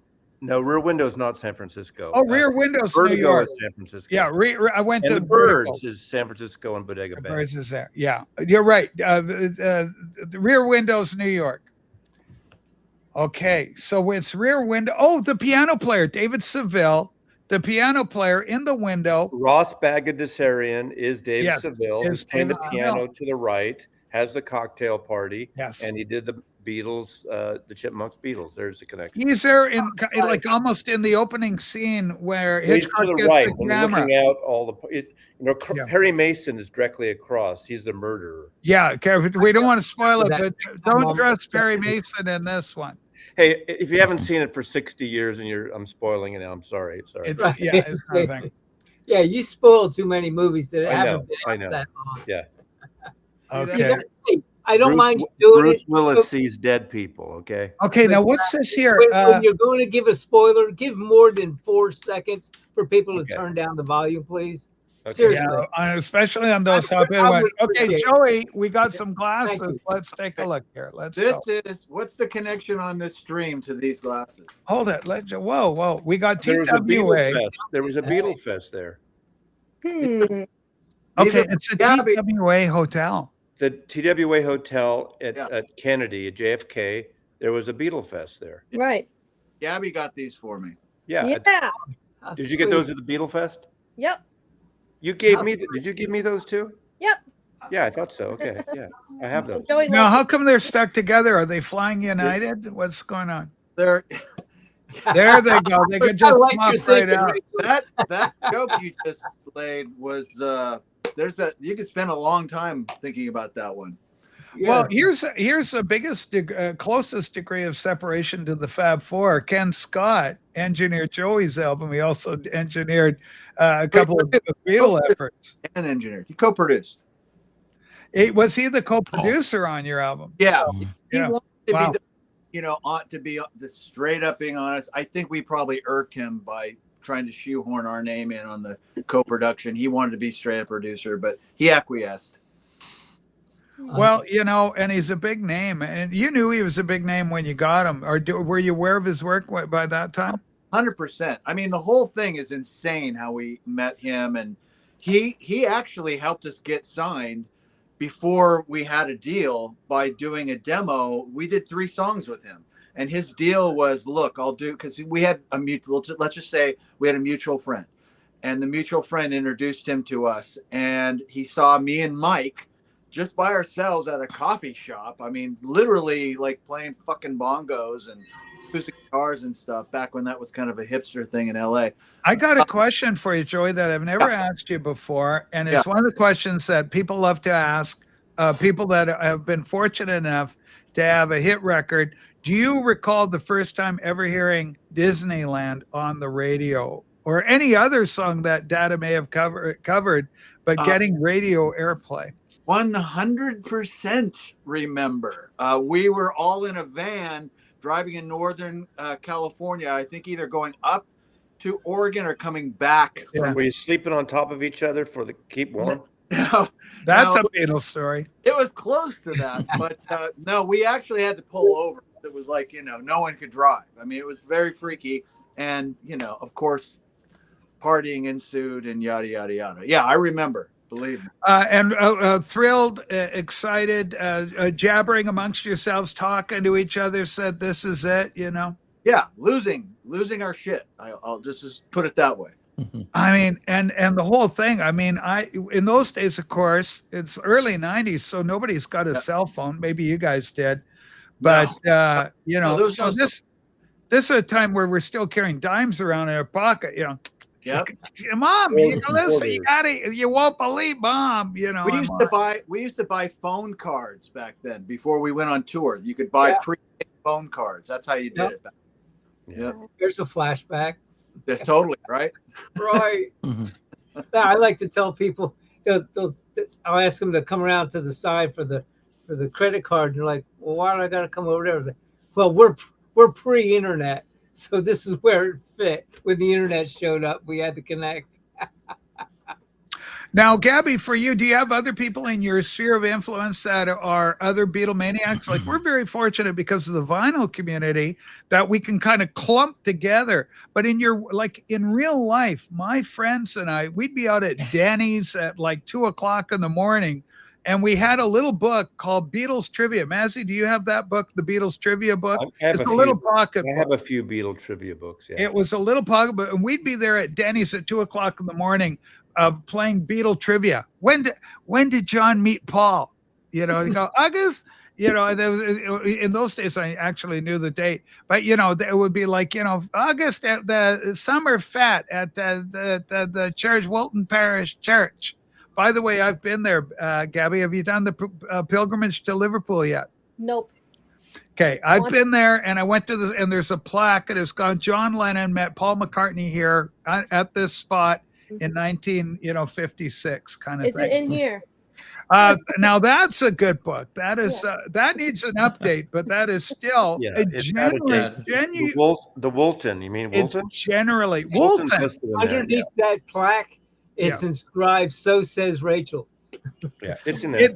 It's fantastic. And I went across to the cemetery and I saw the grave with Eleanor Rigby written on the tombstone. And right next to her tombstone is Father Mackenzie. So I don't know. What are you going to do? You know, it's Mackenzie, beloved Father Mackenzie, of the daughter that died. And then the next one over, unrelated to a different family, is Eleanor Rigby. So Paul tells a kind of an equally feasible story about how he came up with it. But for romantic purposes, the fact that it was right across the street, literally across the street from Wilton Parish Church, kind of makes me think that was maybe he was walking through the graveyard and the name stuck with him there. You know, the Beatles themselves are notorious for their poor memories about everything. Go ahead, Johnny. That book that Gabby showed. Yes. Did you find that once you were reading it, it kind of drew you into wanting to find out more and more? I've had it, but usually when I get my Beatle books, they're kind of like little consolation prizes. Like you put it in your shelf and you go, "Oh, I got it." It's not a book to read from beginning to end. It's you grab a thing. I don't know. I'm not much of a reader, but when I got yours, Massie, I started reading it and it was really interesting. You started. That's very the fascinating. Key. Did you finish? No, I'm in the middle. Just remember the Stonehenge chapter. The Stonehenge chapter is infamous for David and I. A personal story because we both had milkshakes made of psilocybin mushrooms when we wrote that section. And when you read it, you can tell. Looking for it. Okay, hold on, Joey. You've been known to get pretty high. So I just was talking crap. So Joey, we were asking you earlier about favorite Beatle album. You're unable to answer the call. Please tell me. I'm going to guess Paul's your guy. I think Paul's your favorite Rattle. I mean, he's undeniable. I don't want to have to choose between Paul. Really, you don't want to do that? I mean, John's the cooler one. There's no doubt. John is the icon, isn't he? If any Beatle is iconic, John Lennon's the icon. But Paul McCartney is just a machine songwriter. He is on point. He was a driving force. I mean, just the song you were just talking about, Eleanor Rigby. I mean, come the fuck on. Do you know what's song is interesting? so Like, do you good. understand what it means wearing your face that she keeps in a jar by the door? Do you Yeah. know what that means? That's like cold, putting on makeup or It's cold. makeup. Yeah, that's Yeah, what he's of made, course. but it's such a beautifully artistic way of mentioning it. Yeah. It's really too bad that someone didn't kick Paul in the ass after they split up with lyrically. I mean, he would luck out occasionally every album, but he went with the sappy things. And John would call him on his shit. Either way, if sometimes he'd luck out and do great lyrics with the Beatles, but after that, man, it's What about just like, the McCartney record, the Ram? Yeah, no, he did great stuff. Yeah, but those three I like that. Yeah. I like But Rachel- Massie hates Mimonia. I'll go to Johnny right after this, but I want to tell you, the next time you see LA, rain clouds. How clever is that? I love that line. The I don't know what it is. You I think see it's LA the rain the clouds. Mimonia part. And I always, David and I, who We got love, Johnny. Massie respond. Then we'll go to you, Johnny. Go ahead, Matt. David and I, Yeah. the guy I wrote the book with, we used to always joke. We wish there would be a law, not a law, but that McCartney would stop using the word little, like Little Lamb, Dragonfly, Little Woman. In the 70s, he made a lot of bad songs with Little Liz. Mary Had a Little Lamb. I mean, I guess that's a kid's song, so it's okay. But Little, get the fuck out and stop saying Little, Paul. Eyes of a poodle, ass of a woman. My Little Paul. The National Lampoon edition, the Beatles edition, is a classic.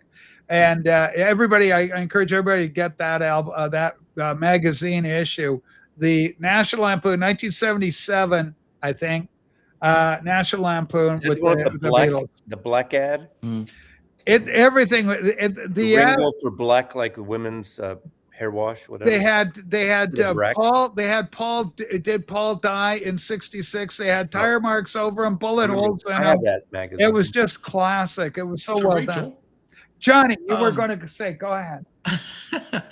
Joey, you asked Joey the question, who would you choose? And I'm with Joey. How can you choose between Paul and John?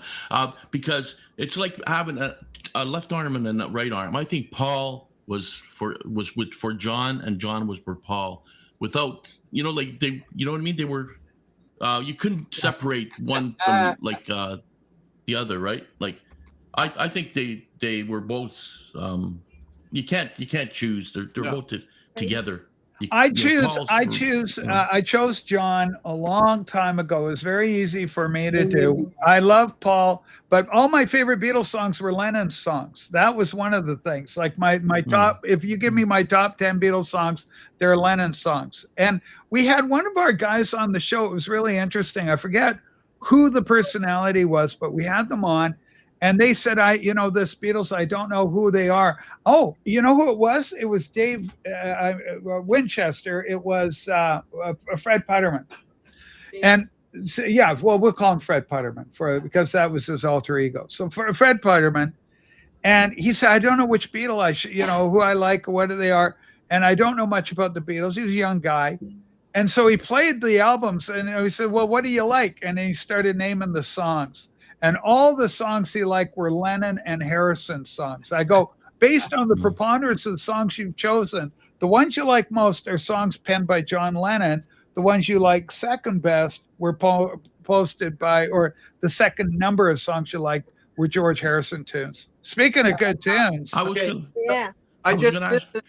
I just wanted to show this because I knew it was right there. And this is the record that Ken Scott did, and it has the song Disneyland on it, yada, yada, yada. This came out on Record Store Day this past April. But that's interesting that you're talking about the Putterman story because people come to me or talk to me either in person or online about what songs they like. And it's pretty interesting that they either fall kind of hard Mike or hard Joey. It's like they kind of go. With data, people. Yeah. So the loyalties come in there because I don't know whose song is who. On the vocals, I don't know whose song is who in your band. Say it again. I don't know whose song or who in your band really. Well, I can tell you. I'm sure you could. I don't know them enough. Did it, okay, well, hold on. Did you guys break it down like the Fab Four? So basically, if John sings a song, it's John's song. If Paul sings a song, it's Paul's song.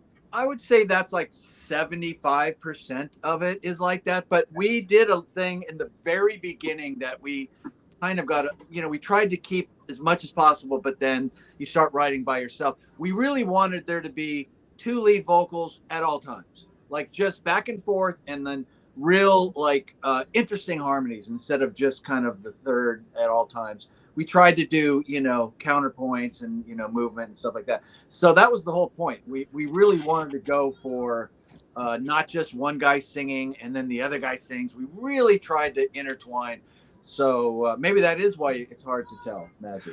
I usually prefer Lennon. However, someone posted earlier here, if it wasn't for Paul, the Beatles would have ended earlier than they did. He really kept pushing them ahead. And Paul was actually the artsier one. John got into it because of Yoko, but I wouldn't say that. I can't agree to the Paul in being terms the of art he here. was exposed. He was the single guy in London where everyone was out living with their wives or families, whatever, in the suburbs.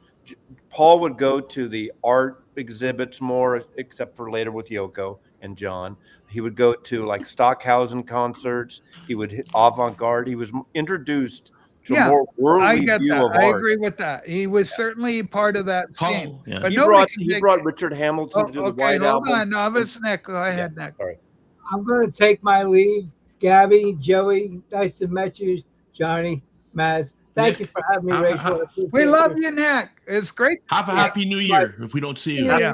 Okay, y'all have a lovely evening. Thank you once again. Take care. Bye-bye. Great question. Thank you so much, Nick, for being here. We love him. Novice Nick. Here's a great question or a great comment. Rach, have you heard? That's a question. Rach, have you heard the recently resurfaced Love of the Loved demo by Paul McCartney? I have not heard that one, but I know the song. Of course, this is one of those Beatles songs that was put out, and I forget who covered it, but it was one of those songs that they gave out, and it was covered by another artist. Going back to what Massie was saying, Paul was the more serious one. He was like, we get this done, get that done. But John was more of the ham guy. He always hammed everything up. He was like, John was lazier, especially in the second half. But this is the thing. Here's my insight. Takes like Paul did.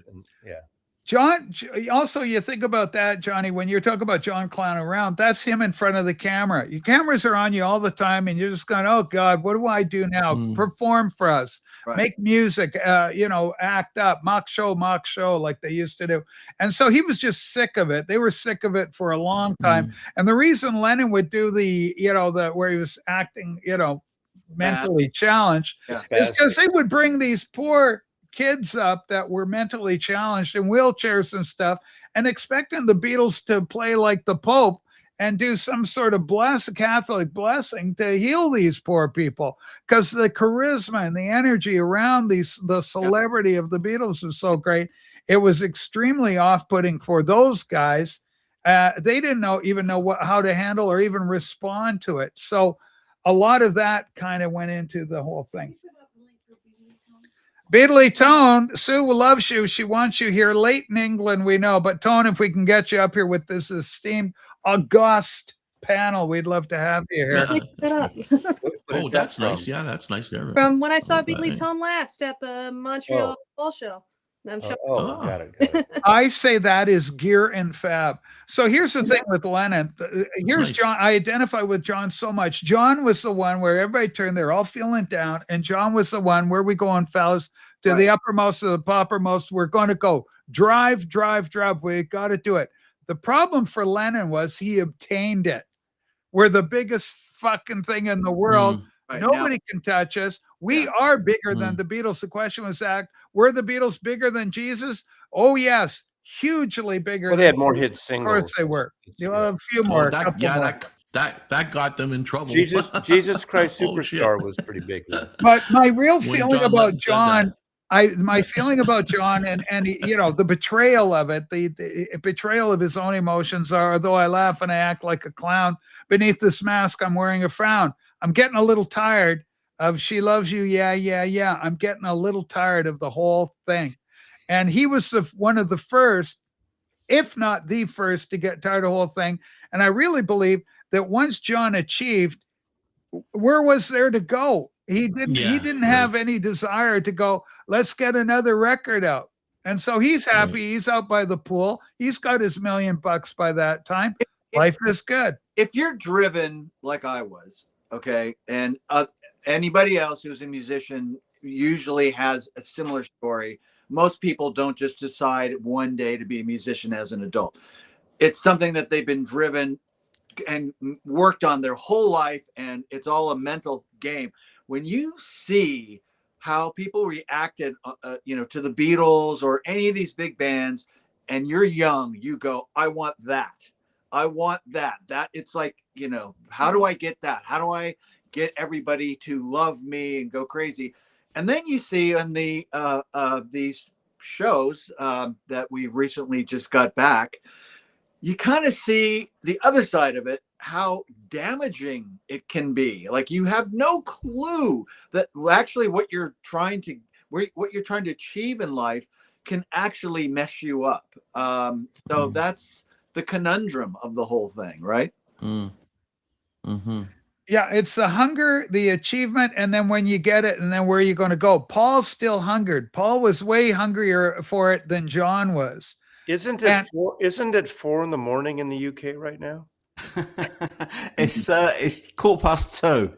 It's 2:15. Oh, Tone, first of all, I want to introduce you and welcome you to the show. First of all, you're a good friend of ours, and so we're big fans. You've got one of the best Beatle channels going. Everybody knows it, and you're an absolute ambassador for the band in YouTube.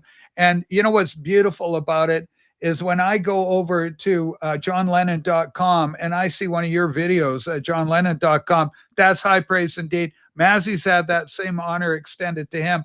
You guys both put out incredible content, and it's being recognized by the right people. So welcome aboard. And also, as one quick aside, and I'll let you go in terms of whatever you want to go on, but I do want to ask after your health. I know this is a serious thing that you're dealing with, and just give me an update how you're feeling and how is it being, because from what I understand, what you told us and the people that follow you is that it's one of those things.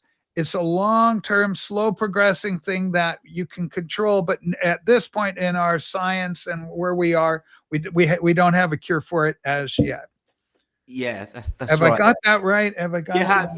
You have, and thanks for your kind words, Rach. And you're looking amazing. You're disappearing. You're disappearing. Yeah, I dropped 100 pounds. Man. You look fantastic. I mean, when we did the link in Chicago, so I hadn't seen you for a long time. It was amazing, and you look fantastic. Yeah, you gotta drop the pound. Rock and roll deserves. You got to slim down for rock. I love my rock and rollers, but when they get older and they get a little pudgy, it just doesn't carry the same kind of youthful. I want them slim and trim like I remember them. Rather than looking like I did when I was at 309 pounds. My God. Anyway, amazing. Tone, welcome aboard, man. I love the background. Everything's happening. I think I got to swap you around. Yeah, I do. Hang on. You're married. We got to marry you, right? Boom. There we go. That's it. I am going to let Tone say something. Go ahead. Please entertain me. My health's good. It's good at the moment. It's exactly like you say. It's one of these cancers that comes back, and they don't know why it comes back. But there's kind of a lot of lines of treatment for it at the moment. I'm all clear, and I have I have like monthly maintenance chemo to kind of keep the wolf from the door, and it's at the moment it's working. I feel great. I've also lost quite a bit of weight as well, and I feel really, really well at the moment. And I have to have a bone marrow biopsy. I've seen, I can tell the weight loss, but you don't look like you've lost muscle mass or anything in the midst of it. No, I haven't lost weight due to the disease. I've been doing it's on purpose. You're looking after yourself. It's on purpose. Lifting those box sets from Yeah. the London estate helps quite a bit. Yeah. It's that sort of thing. But yeah, I've got to have like a bone marrow biopsy, which is horrible. It's horrible because they stick a needle in the back of your hip, and it has to go through the skin and into the bone, and they suck out a bit. They suck out a bit of bone marrow, and then they send it off for testing. It takes about 2 weeks to get the results back. The one that I had last year it came back all clear. So I'm hoping for the same. Let's keep doing that for like another 40 years. Would be working for us. It really hurts to get that needle in, but I'm hoping that this year, when I have it in February, I'm hoping it doesn't hurt quite so much because there's not quite as much fat to get through this time. So hopefully it'll be okay. Fingers crossed. Tone, were you ever able to zoom in and go, this is my Beatle album, this is the one that does it for me? What favorite album? Yeah. Oh yeah, the White Album. You're able to do it. I have a hard time doing that, saying this is the album. But if push comes to shove, I usually end up going with Abbey Road. I generally go there. Yeah, that'd probably be my number 2, I guess. What's number 1 for you? The White Album. White Album. You want more, you got double albums, so it's great. Yeah. What do you think of the song? Here's the one I don't like. There's only one song on there, and I got to admit, I don't hate it. I just don't like it. I've never liked it, and I think I would have liked it if John Lennon sang it. The song is Good Night. Ringo Starr closes the album off with Good Night. Never resonated with me. Maybe because, especially when I was younger, I like rock and roll. I want to rock, and, I settled in, good night. It's done.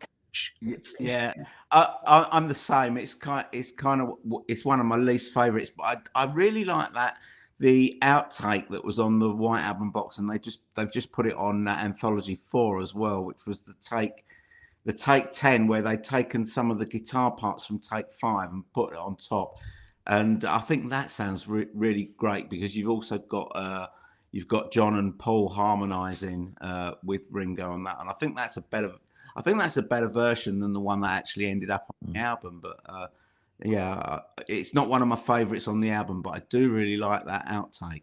One of my favorite Beatles songs is one that gets kind of denigrated. A lot of people think, "Oh, what? Are you kidding me?"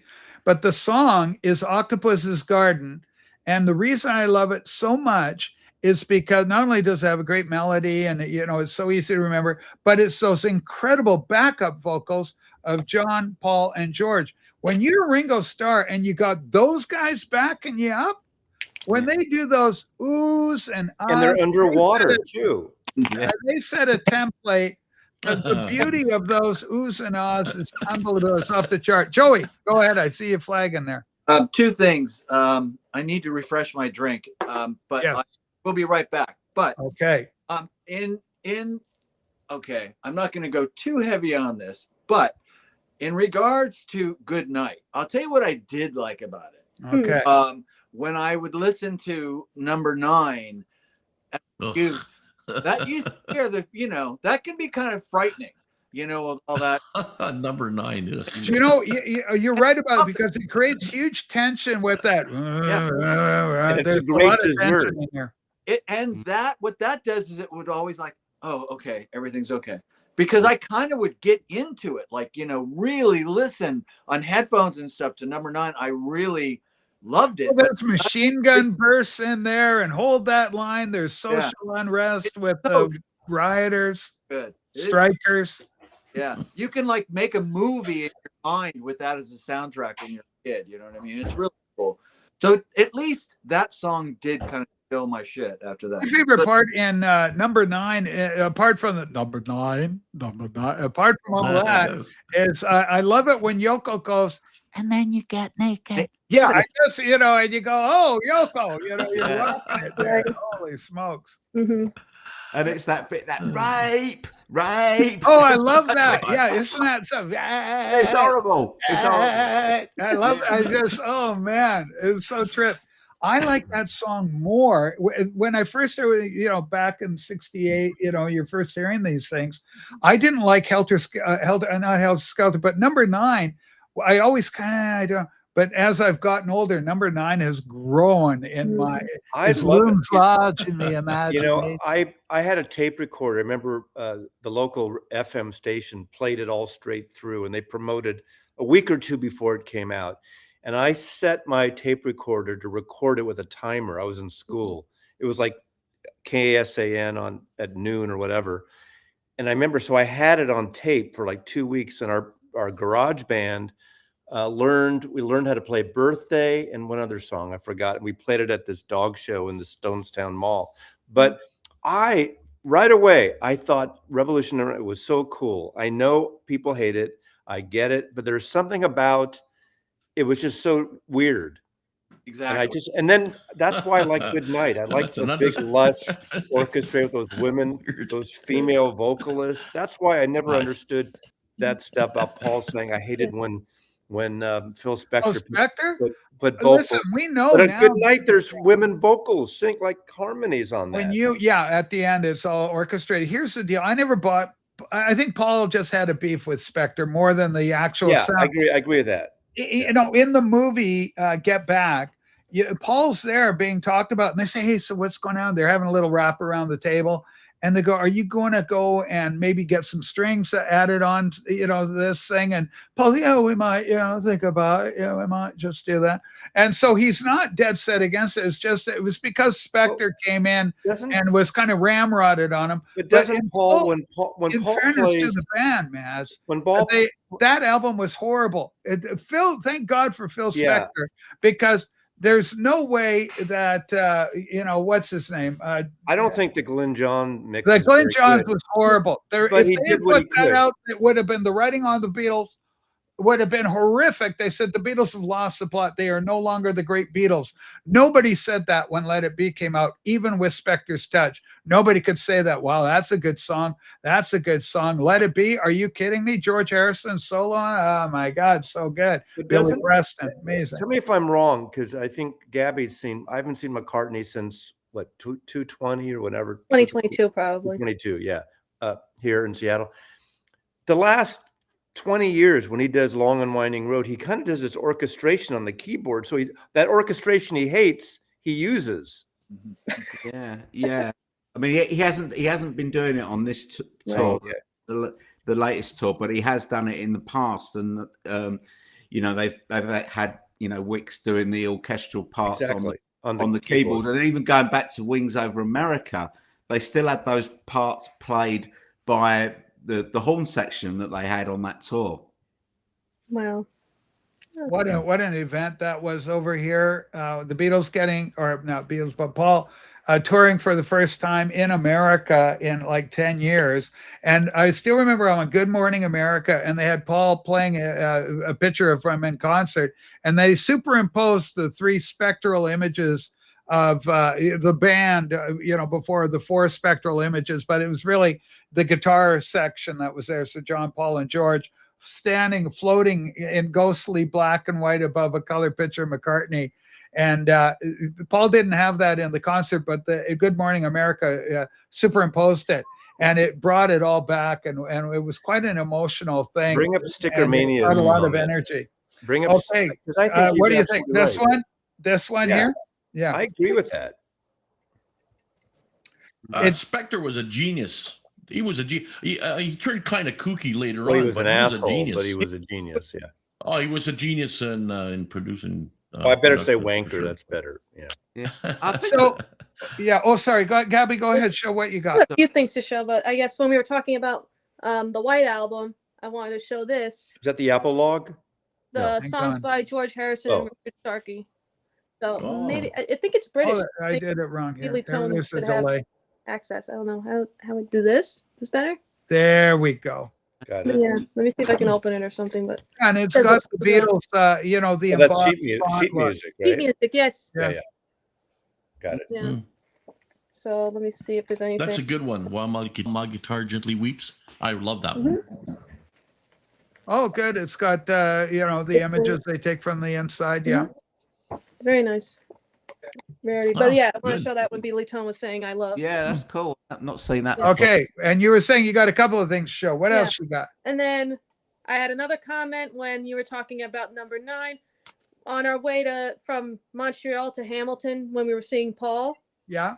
We listened to a lot of Yoko, and then when we finally got to Toronto, I played when it was dark out. I played number 9 like all the way through, like blasting. My mom's like listening to it, like what are you doing? And like you get to listen to it right now.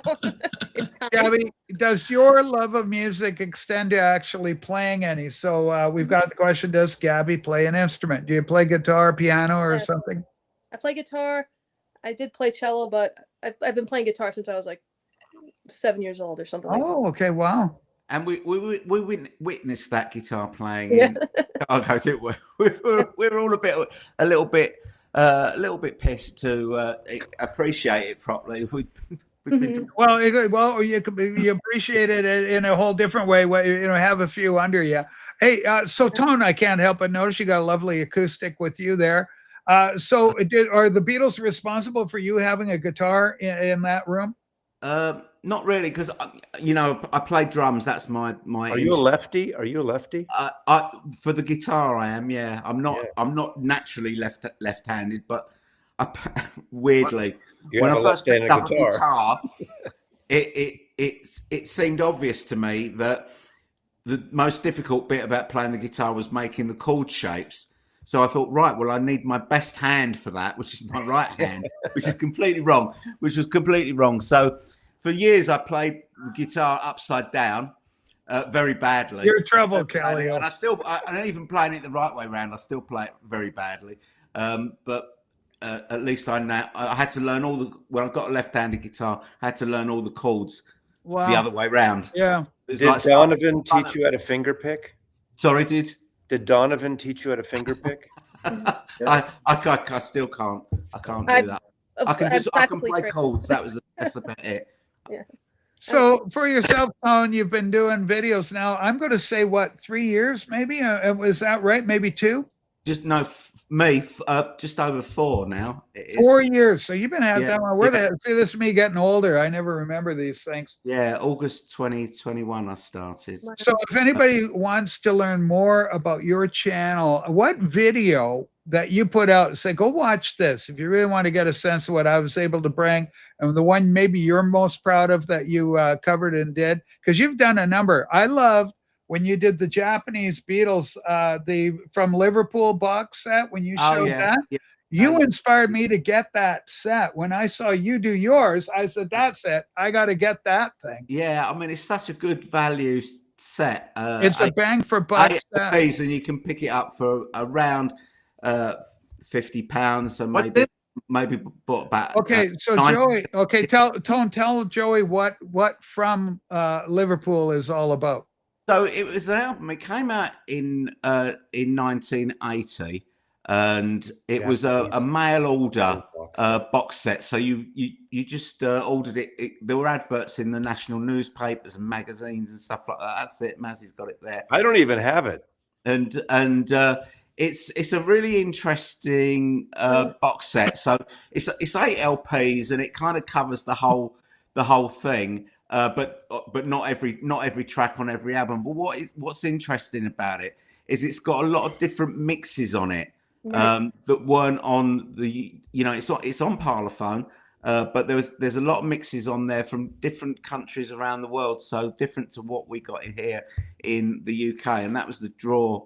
That was the draw for me. And and it's. What are you kidding? $109? It's really cheap. From Japan.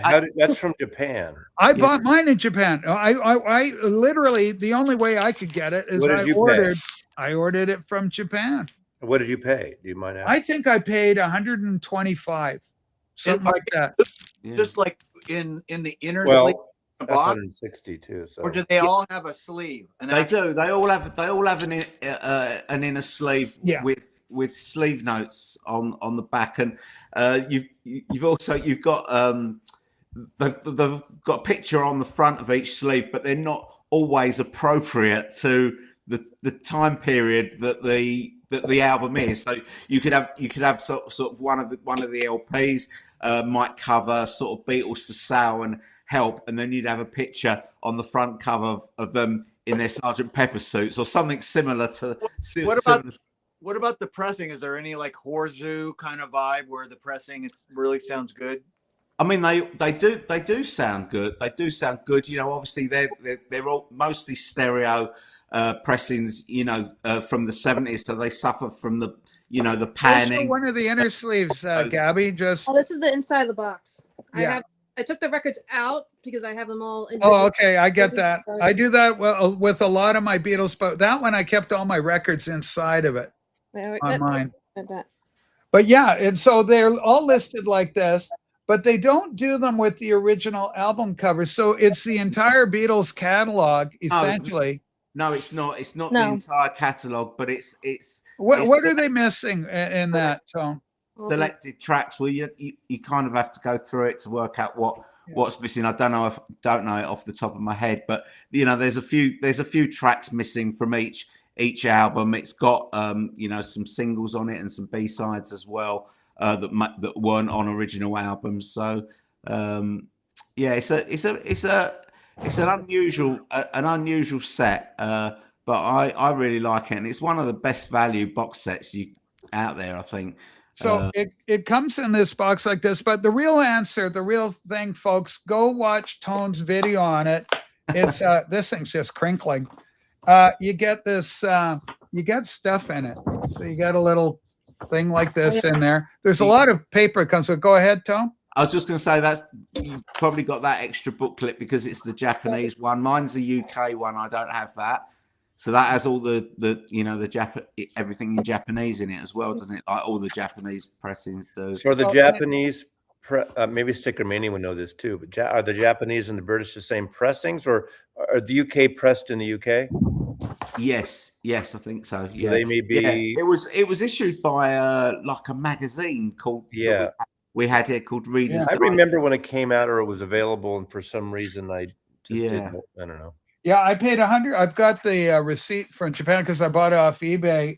So I paid $105 for it, and by the time they added $22 in for shipping, it was about 2 years ago, right? About 127 Canadian. A couple of years ago, I picked it up, and then it's got yet another booklet. So it's got the one, then you've got another. Yeah, Obi or anything like that makes it more Japanese. Is there like a insert? Yeah, and then so the albums themselves, and I'll just show a couple. I don't think birthdays on here. So they come out like this. Looks cool. As I remember, aren't they kind of thin pressings, or am I wrong? Really, they're thin.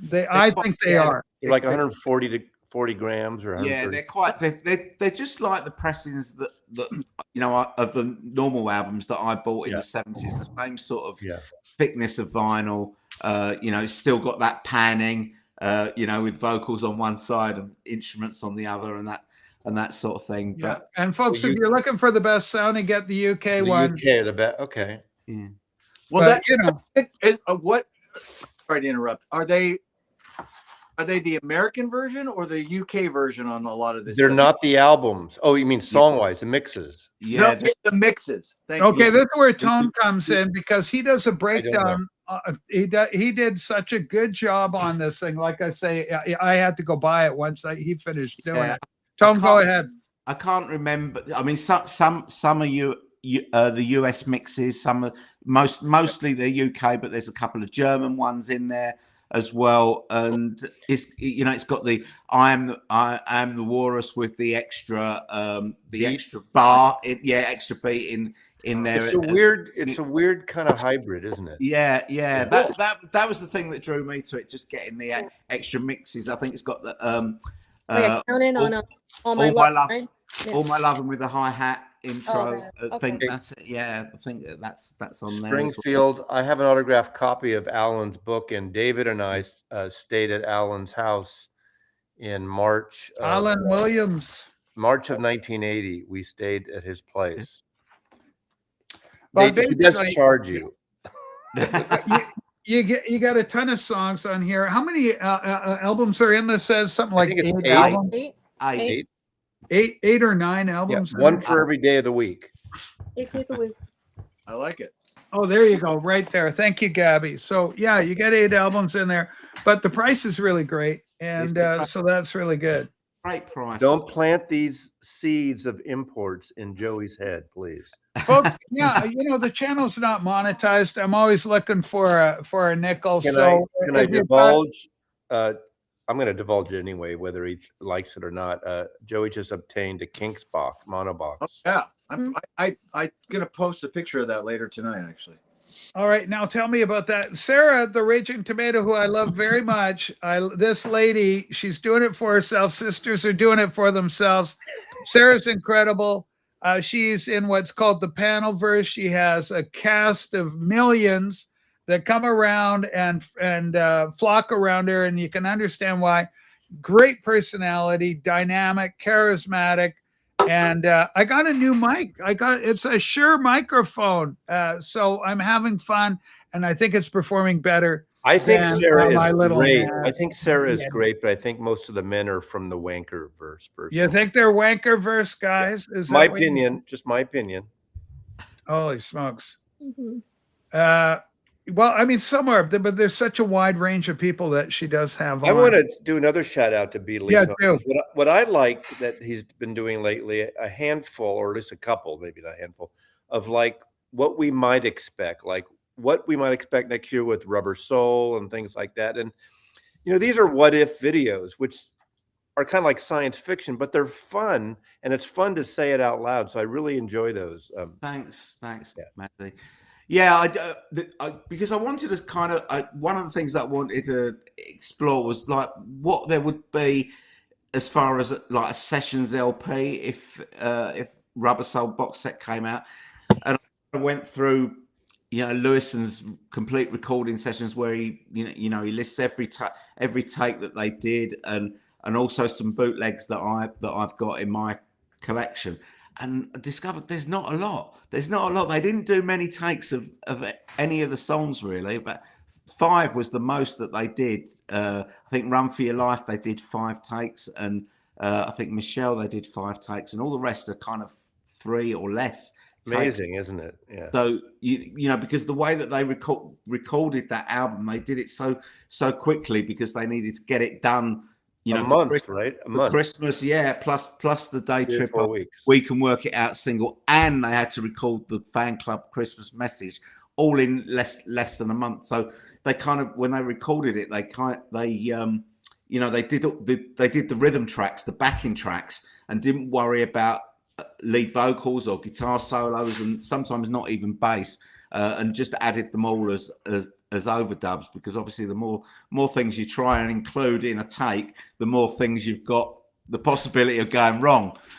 So they just got the basic tracks, and that's basically what they've got as outtakes. Apart from a few exceptions, there's 2 or 3 takes of Norwegian Wood that are. I admire people like you, and to more extent, no offense, to Lewison, who can get so detailed and so in that. I can't do that. I just like, You're a big picture guy. I just go for the gut, the gut of the music, and they're just different, but they're both, legitimate. But I love that. I can't do it. Yeah. I can't focus. What I love about I love the new videos that Beatle Tone has been doing, the series with dinner with Oh, agree. Yeah. The game show. The game. Yeah. Show. Yeah. Well, I haven't seen those yet. I heard about those. Yeah. We have so Tell much us fun about doing it, Ton. What do you do? So we've written and devised this game show. Me and his name's Paul from another channel called Dinner with Greedo, and he's another British guy. And we've come up with a game show format. It's basically a trivia quiz, and we have one contestant on each time. We had Joe Mayo on show 1, and there's a kind of getting to know you section at the beginning where we just ask whoever the contestant is on that particular episode, about their Beatles journey, how they got into the Beatles, what their favorite album is, blah blah blah, that sort of stuff, and then we get into the main body of the quiz. But we've just had so much fun recording it because it just goes terribly wrong when we do it. So basically, it's open to everyone, not just people that have got YouTube channels. Any viewers that want to be on it, they drop us an email, and then the name goes in a hat, and then at the end of each episode, we pull out the contestant for the next show. So that's been a lot of fun. Would you be at liberty? Is it something you'd like to do or not do, or best to avoid that? To say who really surprised you, or like this person they did so well in this format, blew me away how good they were. Yeah, well, Joe was really good on it. He got a really good score, but he was the first contestant, and so he was a little bit of a disadvantage because we didn't really know what we were doing, and he didn't know what was going to be in the quiz. Yeah. But then the second person that came on was a young guy called Oliver Saunders, and he's 27, and he was great. He was great, and he beat Joe. But he for a young guy, his knowledge was fantastic. Joe is very knowledgeable, but I think he's the first to admit that, like in that kind of quiz format, he's not the quickest. You gotta have speed on your. Yeah, we've got a couple of rounds that are against the clock, and that's kind of quite a pressure situation as well. Is that the guy? What's the guy's name? The young guy at Beetlefest who's going to law school, who's engaged. Kyle Hand, who we do the. He was a nice guy. I like that guy. Yeah, he was interesting. It was cute. He's a good guy. Yeah. Yeah, but I like the Oliver episode of the dinner with the Greedo thing. Yeah, he was. Oliver was great. He was great, and there's a bit of comedy in it as well. That we kind of write, and we kind of get the guests to join in with that sort of thing as well. Because it's a game show, so kind of every episode I have to come up with a new catchphrase, and they're always really terrible.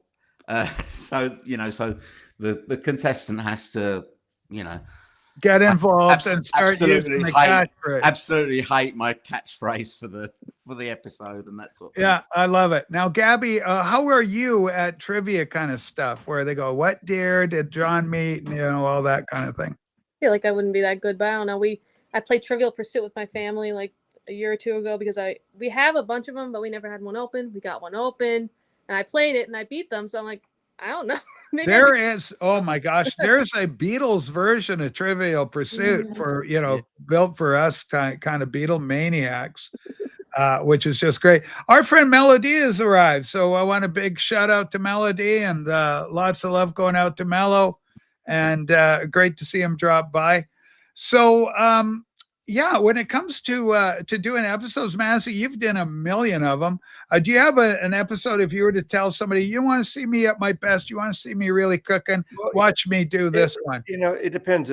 I mean, not Beatle. One of my favorite ones is probably one I got the least amount of views. But that's sometimes you put the most time and work and everything in, and people want the clickbait. It doesn't go. It's weird. It's totally fine. People want the clickbait stuff. When I do the Music Stupid or what. I was going to say wankamoles, but whack-a-moles. Yeah. Well, when you do your wankers, they're mindless and people enjoy them for what they are. And obviously, when you do, as Beatley Tone knows, when you do these, when we become shills, like for the Lennon estate, and we show these boxes, we get a lot of views. People like to see those, and then we get teased by. At least I get teased by some people about the promo thing. But one I like that I got the fewest views, I think. It was on Beck. I said Beck and Bjork. Beck, the singer, Bjork, are the most interesting, creative musical artists of the last quarter century. Just my opinion.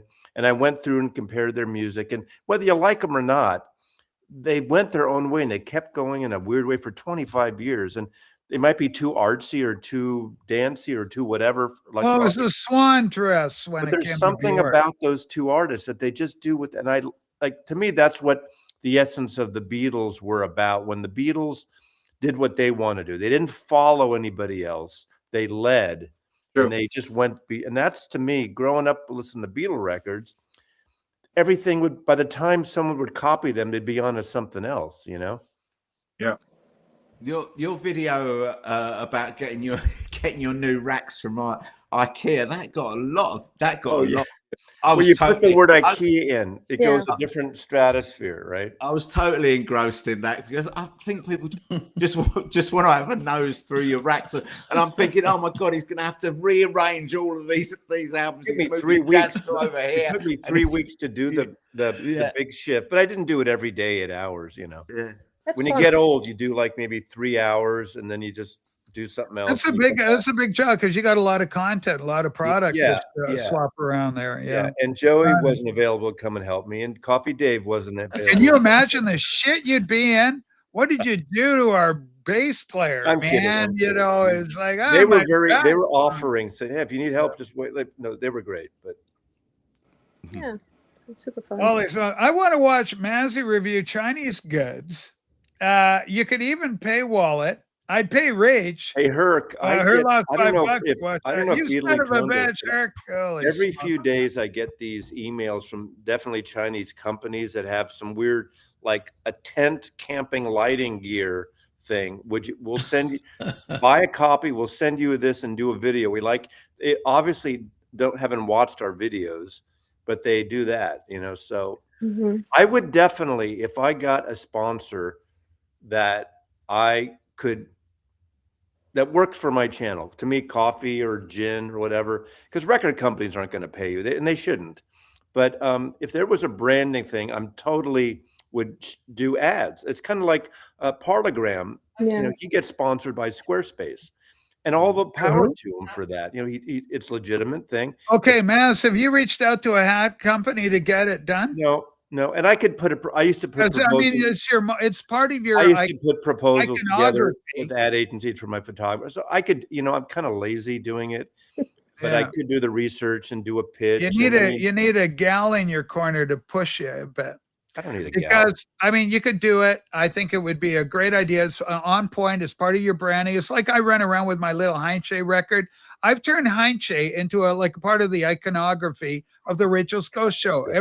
No one has Heinche on anybody's channel, but this is the You know, Heinche channel. I think, I don't know, Tone, I think you'd agree with me. I'm surprised more labels don't do it. I'm getting more because I don't do just Beatles, you know, like the McCartney and Harrison State, they don't promote stuff. And I'm not saying they should, but I'm surprised that they're not aware of YouTube. I mean, nobody reads these reviews in Rolling Stones anymore or those kind of things. YouTube is one of the places that's actually absolutely free for them, except for sending out some stuff.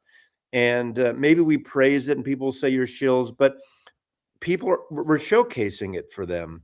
So it's a great free way for them to get the word out. I mean, I don't get any Beatles stuff, but I got like this Pink Floyd box that Sony sent me. Wish you were here, that one. Yeah, wish you were here. And that's like a $250 box, you know.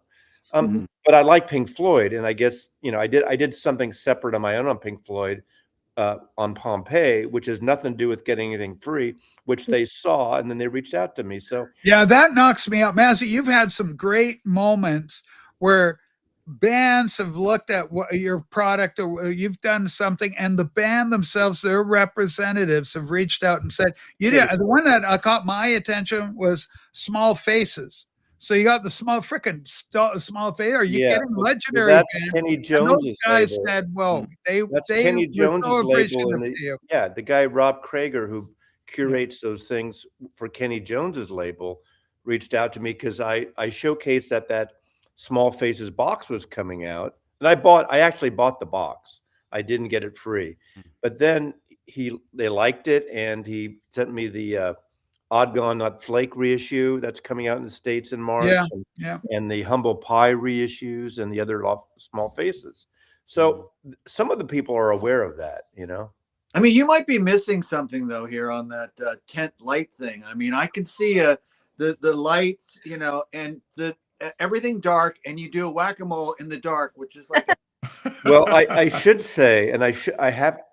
About 8 months ago, the guy in Canada, that guy who did those lights that all the audiophiles did, they have a new version. The light sells for something like $400+. Wow. and it's with a remote, and it's color balanced, and it's I think they make things for like sewing machines and things, but he makes a whole line now for turntables. And I saw Michael Fremer reviewed it. I still haven't reviewed it. And the guy wrote me a letter. He goes, now, if you don't get to it, no problem. You can still keep it. I haven't even opened the box. And I'm kind of torn about it because it's like a $500 light. And you can get like a $20 light from IKEA for your turntable.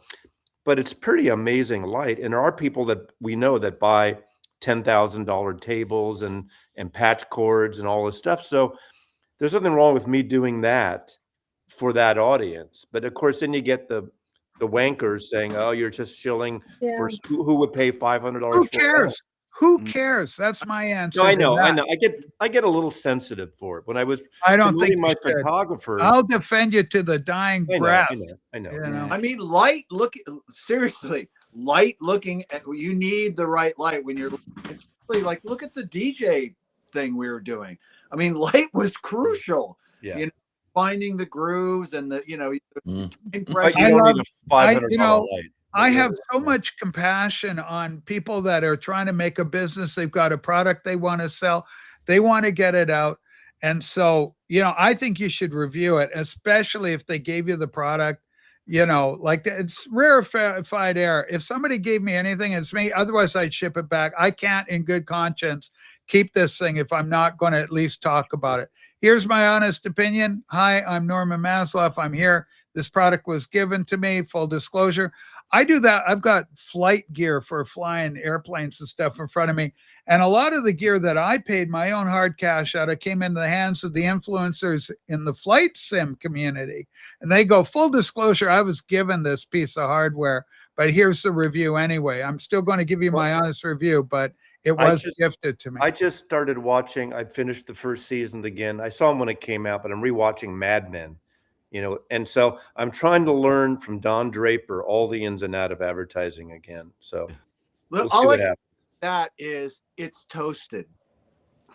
Right. Exactly. You remember that. Okay, go ahead, Gabby. So we're talking about PR and whatever. I was sent my first, not because of this channel, through I was sent my first piece of like holiday thing, like happy holidays from. So okay. Are you allowed to show it? Can we show what it is? Can I make it big? Yeah. Okay, here we go. Oh, that's better, I guess. There we go. So Marina, the artist I talked about, that's not. Yeah. I have been talking with her, she has like I guess, you know how Taylor Swift has like Taylor Nation, like they have like a secondary account that talks with the fans. Yeah. Just fan stuff. So I talked to them in person. They invited me to like a listening party when she came and like did an interview in my city. I was picked in, like only 50 people went. It was a very small little thing. So I had been talking to those people and became friendly with them. We're mutuals now on Instagram. I have a vinyl account on Instagram that has like 1,000 followers. I like editing pictures of my records and taking pictures of them. So I guess like 2 weeks ago, I didn't expect this. I get a text from the account, like it's called Marina HQ, not from Marina HQ, saying, "Hey, we want to send you something for the holidays. So give me your information and we'll send it out to you." It's the first time I've ever had something happen like that to me. I'm like, oh my God. And they sent me a t-shirt and a necklace. So I have to eventually, I feel like I got to take a picture for that account to say thank you. You feel obliged, don't you? Yeah. That's really good. So Gabby, are you doing content yourself? Do you have a YouTube channel? Are you doing stuff like this? I don't have a YouTube channel. I just have a picture. Like I just take on Instagram. I've been doing it since like pandemic hit. So your main platform is Instagram for getting your creative edge. Do you ever get emails from African princes you to I don't have my email up on my page, which I noticed that people have it like that, and then that's how they get probably connected with things. But I just that's like a picture I've taken. Hold on. Okay. Are you vinyl, Gabby? Yeah. Okay. Sue's going to follow you there. Mm-hmm. I think I follow you, Rach. Yeah. Yes, you Sue. Oh, Gabby, I'll make sure I'm following you back. But yeah, I'll show something else. Like I did something for the anthology box. So Oh, nice. Yeah. not the anthology, but just like with the announcement of anthology, I just took a picture of all the anthology items that I have. And Yeah. Yeah. Your own creative piece with it. Yeah. Perfect for Beatle fans. Makes me happy to see it. I tell you. That's the thing about me. I just love all the Beatles stuff because the Beatles are my jam. You know, they make me happy when I see my Beatles stuff. Another thing that makes me happy is Joey Calio. And anytime I see Seven Horse go around, and I'm not bullshitting you, Joey, when I tell you your Seven Horse gets played a lot over here, a lot. And I watch those videos. The one I watch is Flying High with no ID. I play that thing over and over. I think the video's masterful. And it's one of my favorites.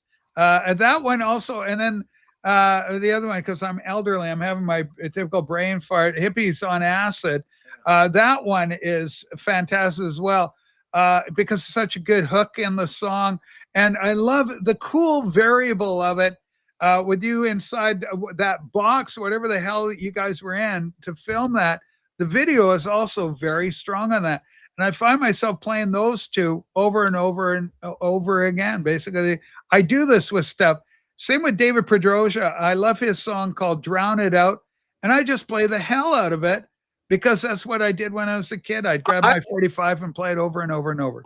By the way, that's my daughter dancing in that Hippies on Acid video.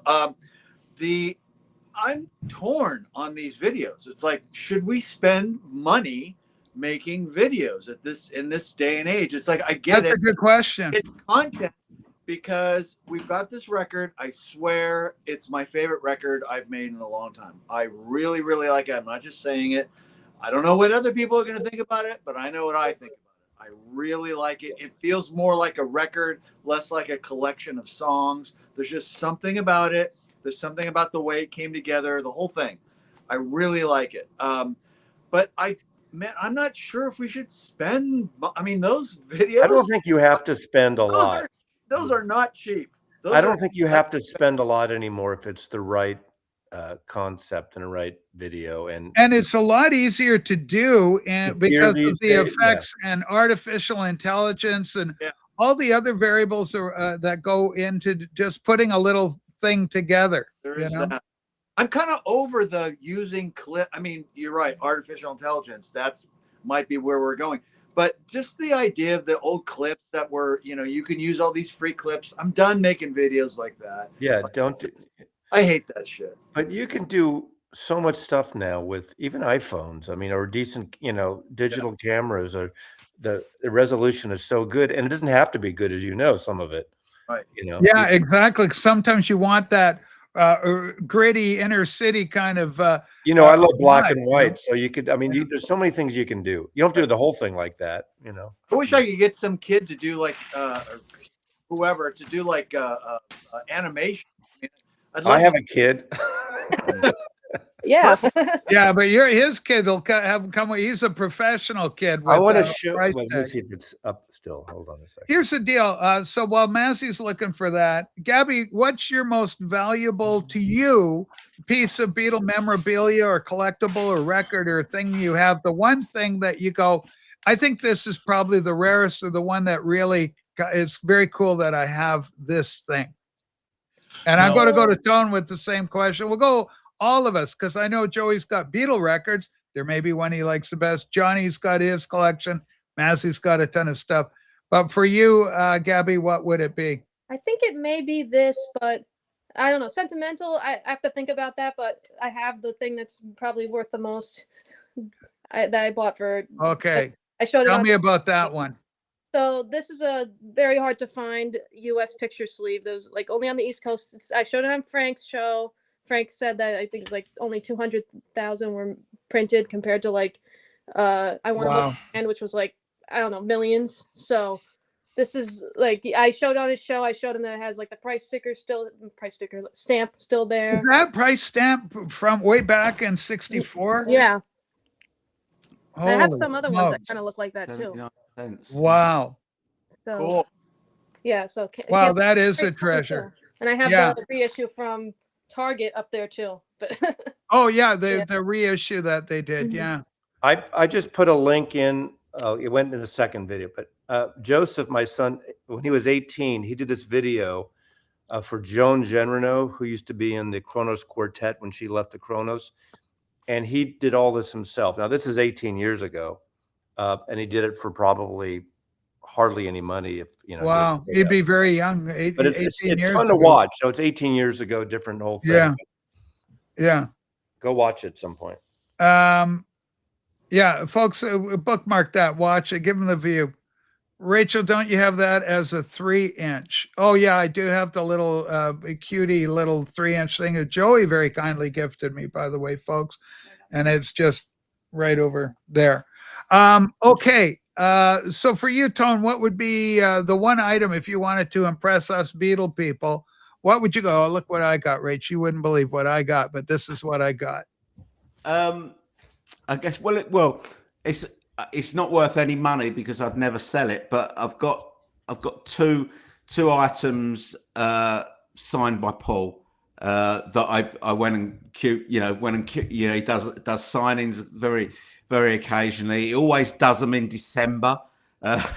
Really? Okay, so that's something to know. Yeah. It means you're basically sleeping on the street in London in December all night, waiting for him to with the possibility of getting in and stuff. So I've got he wrote a kiddies book in 2005 called High in Clouds, and which is actually coming out quite soon as an animated film.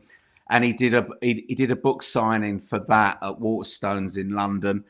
And I went and queued up he was doing it on the Friday. On the Wednesday, you had to go up and queue up all night. 100 people got a wristband to get in. And I managed to get in. So I met him, for the first time. Whereabouts did this occur? In your hometown here, or where were you? In London, in the West End in London, Waterstones at Piccadilly. He did that. That was in 2005, and then he did a signing for Electric Arguments, the album Electric Argument. And when I did the High in the Clouds one, they told us that you can't ask him to sign it to your name. He's just gonna put his name. So my book has just got his name. When a couple of years later in 2008, when he was doing a signing for Electric Arguments, he was doing that at HMV in Oxford Street. And again, I went and queued up all night, freezing cold in December, and I got in. But when I got up to the desk to actually get him to speak, get to speak to him and to sign it, I said, "Can you put it to Tony, please?" And he did. So that was great. So he to Tony, best wishes, Paul McCartney, and he always dates it. Oh wait, sorry, what? He should have wrote "Take It, Tony." Oh yeah. Okay, Maz, what about you? If you were to have you've had a lot of stuff, Beatle runners, and you've had a Beatle brick from the cavern. You got all sorts of stuff. But what would be your Beatle item? The one thing you go, here's what I got. I've been little by little purging my Beatle stuff that's worth anything. It just at this point, like Sticker Mania bought a couple things for me, the brick. Yeah, and a few things. I mean, I have some stuff like the the Beatle game, and obviously some of the stuff I have is not worth it. I don't know. I got a lot of stuff. I did sell this year I Me Mine, my Genesis I Me Mine. I bought it. Right. So the book that you had. Well, Brian Roylance, the main, he's dead. His son took it over. The main guy came to San Francisco when they were about to promote it, and someone hooked David and I, because we were working on our book then, and we were like Beatle guys in San Francisco. So we met Brian and a few people from Genesis, or him from Genesis, and they were just before the I Me Mine came out. I guess it was 80, 81, whatever. And David and I both each bought a copy. I think they were like, maybe I'm thinking $250, $275 then. I think there's a lot of money. I saw somebody selling one for like $2,000. I got $5,500 for it. Wow. Yeah. You know, but Wow. it's like I love it, and it's been sitting on my shelf since like what, for 40 years or whatever. So What about the lunch pail? Did you Oh, sell yeah. that? I did a selling for Kimbo, my Beatles lunch boxes. So Mm. these things I love, they've been on my shelf, but they're time to move on. I don't need them anymore, you know? Yeah, some things you don't At have. the same 71, pull. Joey would never know. My son would, not know what to do with it. I mean, he could get a guess, but so little by little, I'll reach out to Sticker Mania or Kimbo or other people. Buy doubles of some Beatle albums. During those Whatnot auctions, I have multiples of some British imports. I had some of the American imports. I'm not the American records that were stamped with the promo from the 80s that went for like 80 to $100 a pop. Just, I don't need those. I don't need those that I'm not listening to. Perfect for you. It really is. Whatnot? Well, I have Whatnot works when you have like an audience or pre-built in. Which you do. Yeah. Matthew, you have a Lennon autograph. Yeah, that's I can't. gotta be I'm up not there. going to sell that. That was my buddy Larry, Larry and David, who my late friend Larry, who I got the drum set. Him and David went down. I was away for the weekend with my girlfriend at her parents' beach house. It's when he was interviewed. He was with May Pang, interviewed for at KSAN Radio, Tom Donahue in 75, I guess, 4 or 5, when Walls and Bridges came out. And David went to the station, David and Larry, and they stood out there. 3 people were waiting for Lennon, and he got the autograph. And when Larry had a will, actually, left it for me in his will. So Wow. Wow. Yeah, very kind of him. Johnny, I saw you moving around in the background. So what is your number one Beatle item in your collection? Oh, Take your well, time. no- Don't get all okay. panicky. well, no, no, I got a couple of things. Well, I got Okay. this thing first, right? Okay, hold on. Let's see Pop-up what book. you That's the got. pop-up. I have that. Yeah, one of those. Oh. I got that for a long time. It's pop-up thing. Yeah, cute as Right. heck. That's really nice. Isn't it? That's, And it's supposed to play a tune, but the battery's dead in it. And I think one of my favorite things is that big Beatles box set right over there. oh, the blue and the American albums that you just Yeah, picked the up. red Yeah. and thing, right? But the closest I got with celebrity thing with signatures on it, I haven't had the Beatles stuff, but it's this one by Joey. Yeah. Joey. Yeah. But that's the only thing I have, right?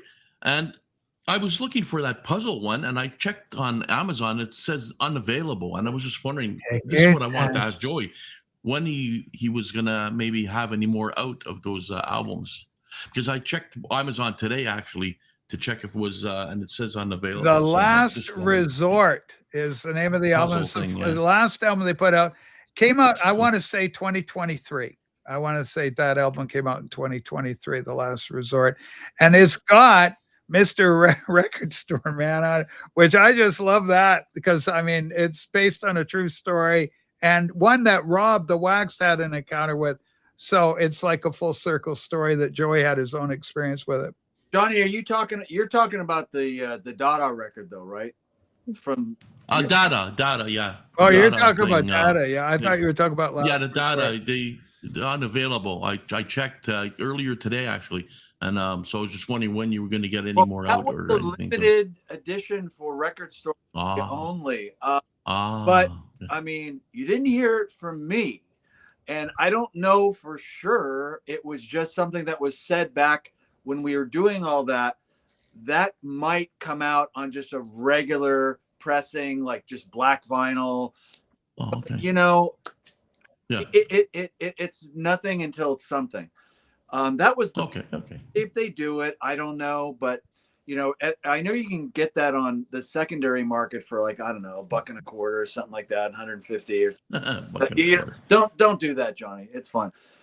I tell you what, I'll be anything you want when it does come out. So we'll take care. Okay. Yeah. So for yourself, Joey, well, you know, I know you've got a few Beatle items. What would be the one that you go, this is the one that if I had to, you know, lose everything, at least I'd keep this one. There's only one thing. And I hate to be like a big shot here. And so just whatever, apologies for that. I'm not trying to be we call it big leaguing. I'm not trying to big league. No, right. but 100%. This is big league here. Okay, hold on. What do we got? Hold on. Oh wow! Come cool. on, man. Yeah. Very cool. That's nice. Wow. That's at the recording session at the Village Recorders. And then there's the check and how much money you get if you zoom in. If you hang out with Ringo working with him. Yeah. But, that's the shit. Wow. So you sing on Vertical Man, right? Yeah, it's on Vertical Man. And for God's sake, put that out on vinyl, will you please? I'll find something. Wow. Holy so yeah, that is. I mean, nobody can touch what you did, Joey. Because you actually performed with the Beatles. That was like that kind of amounts to, my friend. 5 greatest day of my life, kind of. Wow. It kind of puts everything else into perspective, doesn't it? I mean, well, yeah, and the other thing when it comes to what Joey was showing there is, like you think of it makes me understand why Ringo would be your guy, because you've performed with the guy. I mean, a legend, right? How can you? Okay, here we go. That's the song. La di da. There you go. This is the one. What the hell? What is promotional use only, not for sale. Wait, what? But so there is a promo 45 of it. Yep. What the hell? How did you get that, Gabby?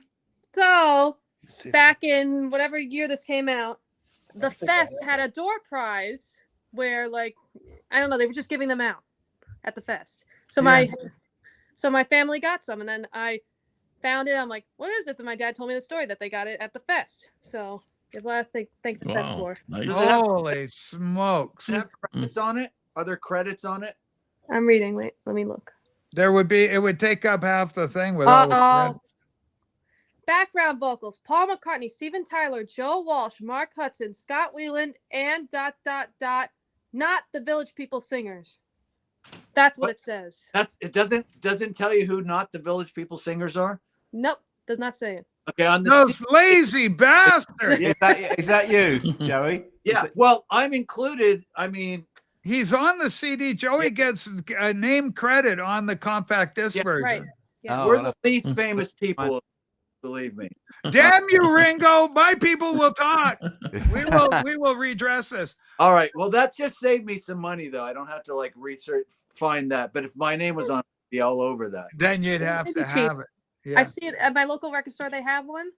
So if you want it, let me know. But I think it was cheap. It's not a lot of money. If you can get it for cheap, I'll pay it. Yeah, he wants it. Get him a copy. Get him a copy, Gabby. I want the to come out because it's on the CD. The credits are there. So yeah, Massie's Beatle book is very special because we know him. What's going on with this? Joey, is this you're on this? Wait. Hold on. What's going on? Are you on this, Joey? Well, wait. Is that the 45? Yeah. Yeah, la-di-da. Yeah. Okay. Yeah, that's one, but it doesn't. My name's on Let's see it. What's going on with that? Hold on. It says, and not the Village People singers. So you're on this, huh? Yeah, that's me singing on that. But would you like this? Would you like this? Yes, I would. Okay, I will gift it to you. All right. You know what, man? I'm at that age now. Thank you. Would you? Okay, Joey, we're all going to cry here. Joey, do you want Gabby to pulled sign this it? out? I don't think I realized or remembered I owned it. Right. So it's more. It'll be more special to you than it is to me. Because he's on the damn thing. Yeah, exactly. That's his music. That's right. And it's in perfect shape. Yeah. Jeez, man. Well done, man. I don't remember how I got this actually. Holy smokes. Well, Gabby said it was a giveaway. I found something else. I don't remember how I got it. Okay, hold on. She's not. Gabby is nowhere near finished. More things are happening. So, Gabby, I'm good now. Massie's gonna turn me on. Yeah, think I'll give it to him. Let me take it out. This is the CD version. Something happened to Gabby's camera. Oh, did it go? No, it's okay. Did it reverse again? Yeah. No, I put it's it the down. Beatles. It's all good. I had to go digging in the wall, so. Yeah, there they go. There's the CD, but this is CD single? Yep. That's a CD single. Mm-hmm. What, do you have the regular CD from Vertical? I think I just took it down. Yeah, I did. Yeah, That's the there one you go. right there. Let's see, it's trifold. Hold on. Yeah. So Hello. check Let out me the find- credits on that. Yeah. No. Okay. This is the one. Yeah. You want that one. Okay. Right after the La-di-da. part. There's a lot, not the Village People singers. Then there's Colin, Ringo Starr, blah blah blah blah blah blah. Joey Calio. Yes. Represent. Yep. All right, Ringo, you done good. You're out of my bad books. Attaboy, Ringo. Fantastic. So that is fantastic. You know, for me, I have nothing as glamorous or as exciting, but I got a few items. One, Frank gifted me the little Beatle dolls of they're like a little bobblehead almost things from like 1964. And it was so very kind. One of the most, everybody's generous. Joey's generous, Massie generous. Everybody's so freaking generous. But Frank, Sticker Mania, he gave me the original in the little boxes. They're in the boxes. I got a Ringo and I got Paul, and I keep them up top out of the way where, you know, you don't poke the plastic or anything. Those are valuable. The other thing I got hanging up on the wall, because we're all truncated, but in behind me up there is a self-portrait by Stu Sutcliffe, limited edition that he penciled, or it's an ink drawing of himself that he did like in 1962 when he was at Liverpudlian, art school. So that's because he's gone, and he's such a legendary figure in the Beatles story. To have that really stands out. I've also got Alan White, the drummer from Plastic Ono Band, and yes, my second favorite band of all time. I've got Alan White's signed drumstick, which is pretty cool. Norman. I disagree with this guy, Radiohead. Ringo's last album, which was a country album, was very good. Yeah. Oh, he got good reviews on that, actually. I got so tired of the last, 15 years of Ringo doing back in Liverpool, back the old days. Give me a friggin' break. The new album, the country album that T-Bone Burnett, I thought was excellent. He signed your butt, Porch Pineapple. Pardon me? That is very Porch Pineapple. Apparently, I'm not. I think you have a few trolls here, Rachel. That's Porch Pineapple. He's not a troll. He's just trouble. He's just born trouble. He's a capital T. It rhymes with C.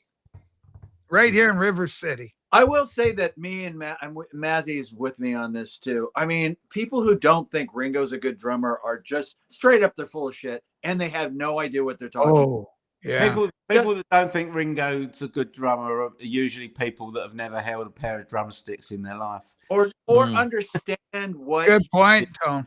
One of the greatest jazz drummers ever is Tony Williams, who played with Miles Davis. Yeah, and I knew Tony through Michelle for a few years. I actually had a conversation with him about Ringo. He fucking loved Ringo's playing. Now, he doesn't do what Tony does. Tony's was a prodigy at 17 with Miles. Yeah. But he says he drove that band. He kept the beat. He did things that you wouldn't think to do in rock and roll and stuff. And he, see, coming from someone like Tony Williams praising Ringo. Yeah. Ringo Starr has a sound, and that is any musician who does this for, their life, for their calling. The one thing the hardest thing and the one greatest thing you can achieve is having some sort of unique sound that you do. You don't have to be the best at what you do. Do you have a favorite Ringo piece? Or if you were to tell somebody trying to sell Ringo on somebody that says, oh, Ringo shit, what Beatles song would you choose out of that repertoire, out of that discography that you go, hey, listen to this, man. Listen. One of the reasons I am who I am today and what I did with my life is the sound, okay, of the beginning of Sgt. Pepper's The Reprise, okay? Oh, yeah. That whole thing, that 1, 2, 3, 4. Power. Power.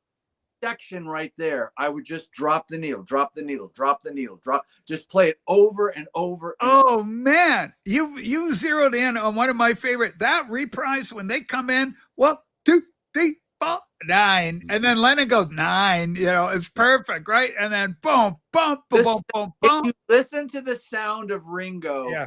that is it. That's Yeah. what he does. It's I right. love that you chose that. That is freaking fantastic. Johnny, do you have a favorite Ringo song where you go, oh gosh, Rachel, Ringo sounds pretty good here. I really like the drums of this one. Okay, so tell me, Johnny, your unique man, or I don't which know. one would it be? I was thinking of one, but I can't remember. Okay, I'll help you with the record name. it's I'm on. a little bit of it. It's I don't know what's on Sergeant Pepper's. Yes, Where he goes, where it. What? I can't. I Boom, don't. boom, boom, No, boom, boom, yeah, but it was another one where Okay. one song in Sergeant Pepper's. I can't remember what it is, but I got it in my head with Picture the drum. yourself on a boat on a river. That bass drum. Bad. Yeah. Oh, for the Could be that one, I'm benefit not of Mr. Kite, there will be. I'm a still show picking the tonight. cliche "Tomorrow Never Knows" and "Rain." But Oh, I yeah. like that little drum thing he does at the beginning of the Monkees theme. The theme from "Drum, Here They Come." Oh, that was always great. I love that. Yeah, I actually, know I it's like so that good, too. but I'm just Okay, so let's go to Gabby. Gabby, what are you going to do? What Johnny's syncing that out? We're going to go to you for this one. I think I might go sentimental with this one. Okay, so I think my favorite Ringo song has to be Liverpool 8. Oh, I love the storytelling in it. This is probably my. I like the design of the 45 on that. Yes, it's wonderful. It's Way back home in Liverpool. No, wrong. Liverpool.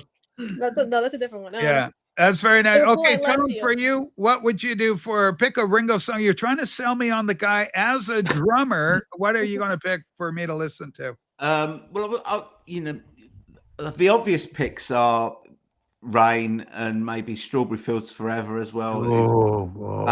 It's great, but the one that I really, really love is a really unusual groove that he plays on "I Feel Fine," where he's he's on the ride cymbal and he's throwing a tom tom, and then straight away he's doing a cross stick on the snare, which is a really unusual. It's a really unusual groove to use a cross stick on a fast rock song. Normally a cross stick you'd play that on maybe a ballad or something like that, but it's quite a complicated groove to do. And when they did it live, he didn't used to do the cross stick. He just used to do a normal snare because of the get the loudness and when playing it live. But on the record, he does that groove where he's kind of going crazy on the ride. He's throwing a top tom and then a cross stick, and that's his four beats. Going. Yeah, around. I mean, you're a drummer. A great bit of inventive drumming, I think. True. I'm going to be anticlimactic. I've got to go with Strawberry Fields. Sue and I were playing it. Maybe 2 Very months end ago, is- we had Strawberry Fields on, and the drumming on that. Yeah. He's a madman on those drums, At the and end, it's so the power of that. It's jaw dropping. It's jaw dropping, and I go, I cannot believe that anybody says, yeah, the guy can't drum. I go to Sue, and it's Listen to Ticket blowing to me away how Ride. good it is. Ticket to Ride. What he That does was that. going to be. Oh, my- the syncopation on Ticket to Ride. Boom, bum, bum, bum, bum, boom, bum, bum, bum, bum, bum. That is all of it. It's so catchy. And here's the other thing I'd argue for Ringo. How many drum solos do you know where you can actually go boom, boom, boom, boom, boom, boom, ba-da-da-da, boom, boom, boom, boom, ba-da-da-da-da. And so Ringo, you can actually do it. Da, da, love you. He's When his amazing drum solo, when you he think didn't about wanna these do that, bands I heard. now. These bands like Seven Horse and Dodd, all these Yeah, friggin' all bands these now hot young that bucks. probably use a click track. Beatles didn't have any fucking click track. Hey. Hold on. Let's go. Let's see what's happening here. We don't always use a click track. In fact, we often do not use a click track. You want this record, Joey? There might be I'm kidding. might be a Horrible. record, but yeah, we don't always use a click track. But yeah, I'm just but he kept really good time. he did. It's amazing how he talks about I couldn't hear anything. I watched the butts in the back of them when they were playing live because the girls were screaming, and I knew what they were doing, and he followed. He kind of kept the band going. You know, Phil, the drummer in Seven Horse and in Dada, and my partner in Seven Horse, he was the one who turned me on to the whole like the sound of Come Together. It's hard. More great drumming, by the way. It's hard for he's a great drummer. It's hard from for a right-handed drummer to play the riff on Come Together because Ringo's doing it left-handed, so it's an odd. The way it all lays out is hard for a right-handed drummer. He leads with the left, and I think he kind of goes from the floor tom to the top tom, which is a really unusual way of doing it because you've kind of got to go up when you're left-handed, or when you're left-handed but playing a right-handed. Because he doesn't move his set. He's going kind of underneath, and then he doesn't change his set. Going around that way. Yeah. This is a bit, when I hear stuff like this, Jim, I think it's a bit apocryphal. Sometimes these guys have so much history, so much emotion with each other that they kind of revisit things and go, I don't really like that. And it's a fucking great song. I like when Paul says Lennon, the White Album. George Martin, that he Beatles. didn't want George. I don't think anything we did was any good. Go ahead, Johnny. Hey, Rachel. I remember it now. Okay, Johnny, go ahead. It. I'd like to hear it. Yeah. Strawberry Fields Forever, where he goes off on the Johnny, drums. And then, hold on, and then, Johnny. And then Hold it. You're smoking something, son. It's not on Sgt. Pepper. You know that. No, I know that. But it was Strawberry Fields Forever. Because you're not trying to make me believe it's on Sgt. Pepper. I distinctly heard you say Sgt. Pepper. On Sgt. Yeah, Pepper, no. maybe. Johnny, if you keep this up, I'm going to start scattling. Listen, when you mentioned Strawberry Fields. Johnny, I can scat. Anyway, when you mentioned Strawberry and the drumming, and then at the end of the drumming, there's like a kind of like a sound. I don't know what kind of instrument it is. Recorder. At the end of the. It's like a recorder. Pardon? It's like a recorder.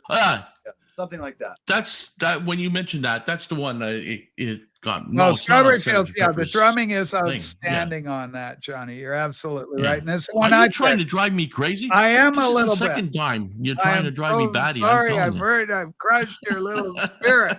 Your Beatle loving spirit. If you listen to the outtakes of Strawberry Field, where the drumming thing goes on and on and on and on, that is just great. Yeah. Steady on, Ringo. For somebody to say that's somebody to say that's not good. They're nuts. That is Well, one of the funny things is they sold so many records. Who's the drummer on the albums of Ringo Starr? So if you like the Beatles, you like Ringo. There have been people on YouTube that they on. I was watching, some of them were trying some of the drumming like Ringo does, and they said it's practically impossible. Some of the stuff that he does is like so difficult, right? Well, for the right-hand drummer, like isn't there a video with Ringo and Dave Stewart interviewing him and talking about? Yeah, there is. He shows how he does.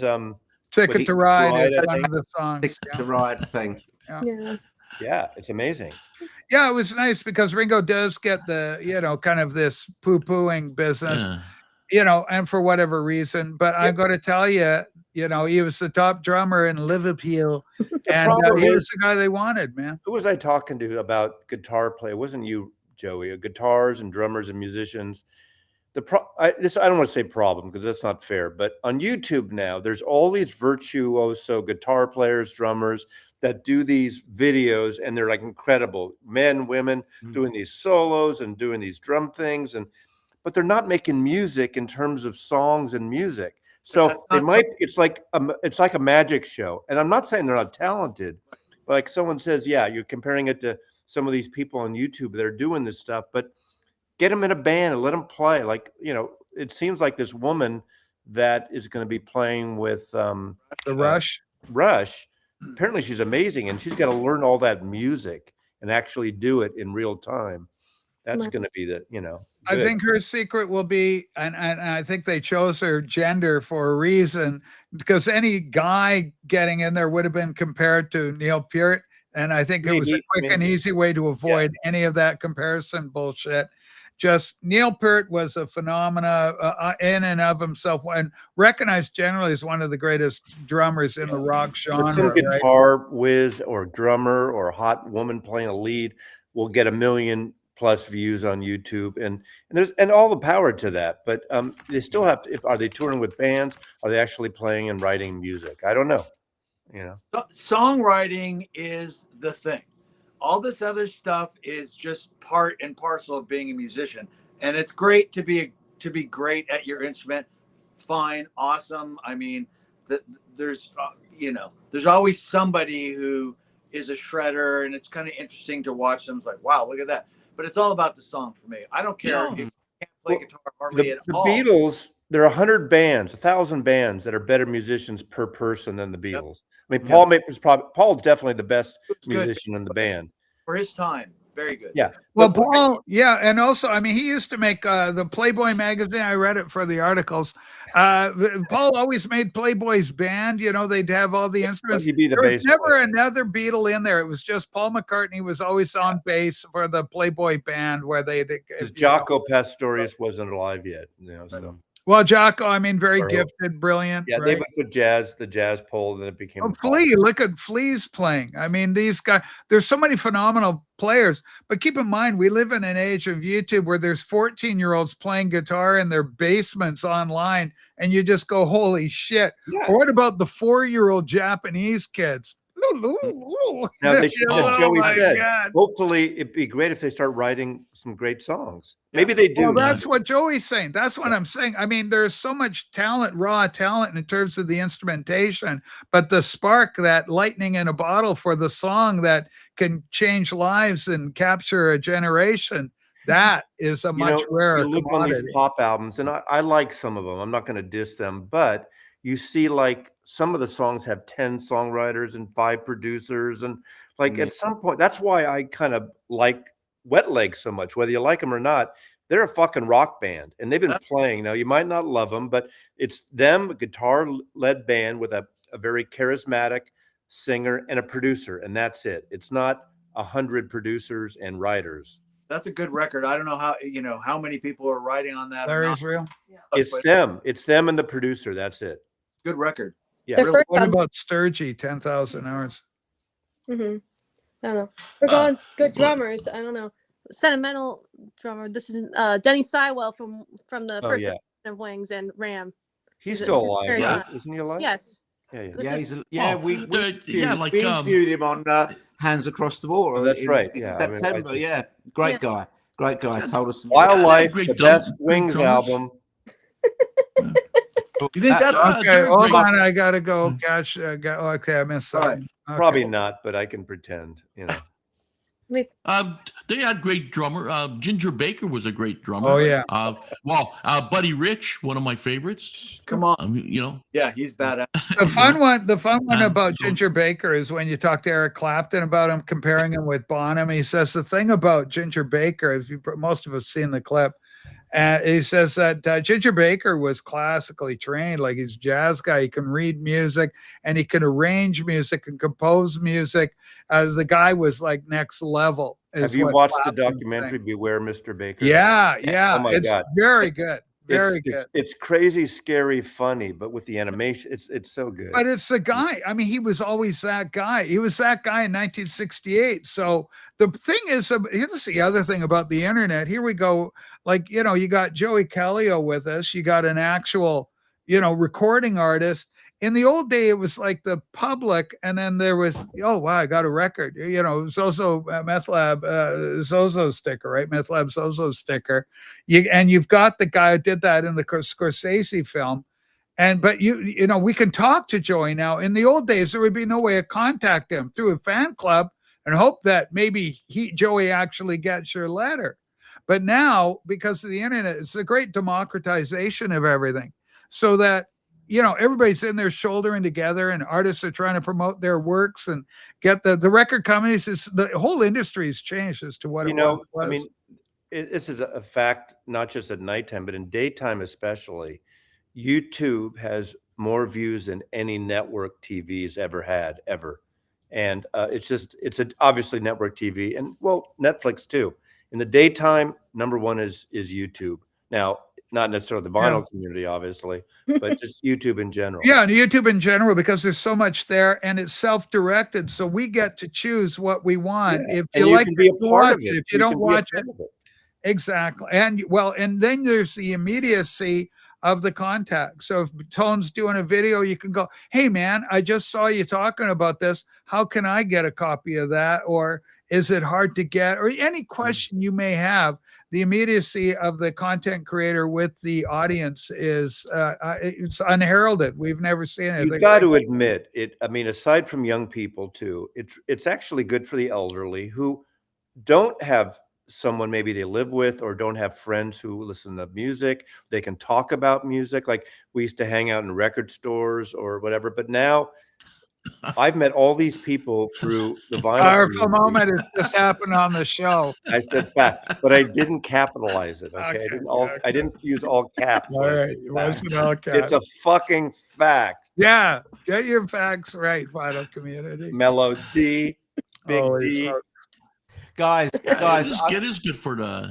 Yeah. Sorry to interrupt. Yeah, I'd love to stay on later because this chat is fantastic. It's fun. It's fun. I've absolutely loved being on the show, but I've got to go to bed. It's 20 to 4 in the morning here. Yeah, Oh my I told you it was 4 o'clock. Yeah, so I've got to go, but Sue, if you got Joey, Tone, lovely to Tone, meet you head off to bed. We're both. going to put your channel up in the peanut gallery again. We want people getting over to your place, subscribing to you, supporting your efforts. This guy is one of the top Beatle channels anywhere, not just the UK, but anywhere. He's really worked hard to get where he is.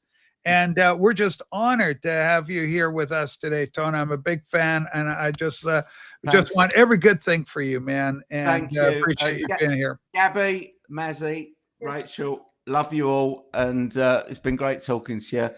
I send my regards to Mrs. Beatley Tone. I just want I'll to let her know. Tone. I'll let her know. I'll let her know. Wish you all a happy New Year, and we'll see you soon. All right. Thank you so much, Tone. Happy New Year, buddy. See you guys. Tone, See ya. Beatley Tone, Yeah. ladies and gentlemen. And there's the link right there for his channel. Head over there, support him, give him a thumbs up, do all that good stuff, and leave a comment. That interaction helps his numbers. It makes it go. You know, we like that. Satan, no one has been kinder to us here than Satan. We just appreciate your works, Dark Lord. Thank you so much. I think I need to go eat dinner too. I need. Well, what have we been here for? We've been here 3 hours and 11 minutes. That's a hell of a run. I want to thank Gabby for first appearance of the show, Tone, a rare appearance, and Johnny, a legendary appearance, of course. Joey, strong showing today. You're really getting this social media thing under your belt. Really, really like the work, how it's coming across. And everybody, thank you so much for all the support for the Rachel's Ghost program. We're going to be back on what if it's Sunday? We're going to be Tuesday. Thanks. I wanted to test the mic out. It looks like it's sounding okay. Sounds good. Also, before we go, one last kudo. This is huge. Massie, congratulations. 12 freaking million views. 12 million views can't be wrong. Apparently, that that's rocks. almost You're a 24 talent million and wealth of eyeballs. musical talent. It's 24 million eyeballs unless someone has like one eye. So. Well, I tell you, man, it's that's an impressive number of If I could get, Massie's a legend. If I could get a quarter, a legend. 25 cents for every view, I'd be. Can you imagine he'd retire fat and happy? Well, maybe not fat, but happy. Not All that right, it's everybody. about money, but why not? Yeah, it's going to happen. He's young. All right, everybody. You're an Thank you icon, again, Maggie. Gabby. You're Joey. an icon. An Legend, icon. That's Joey. what you are. All right.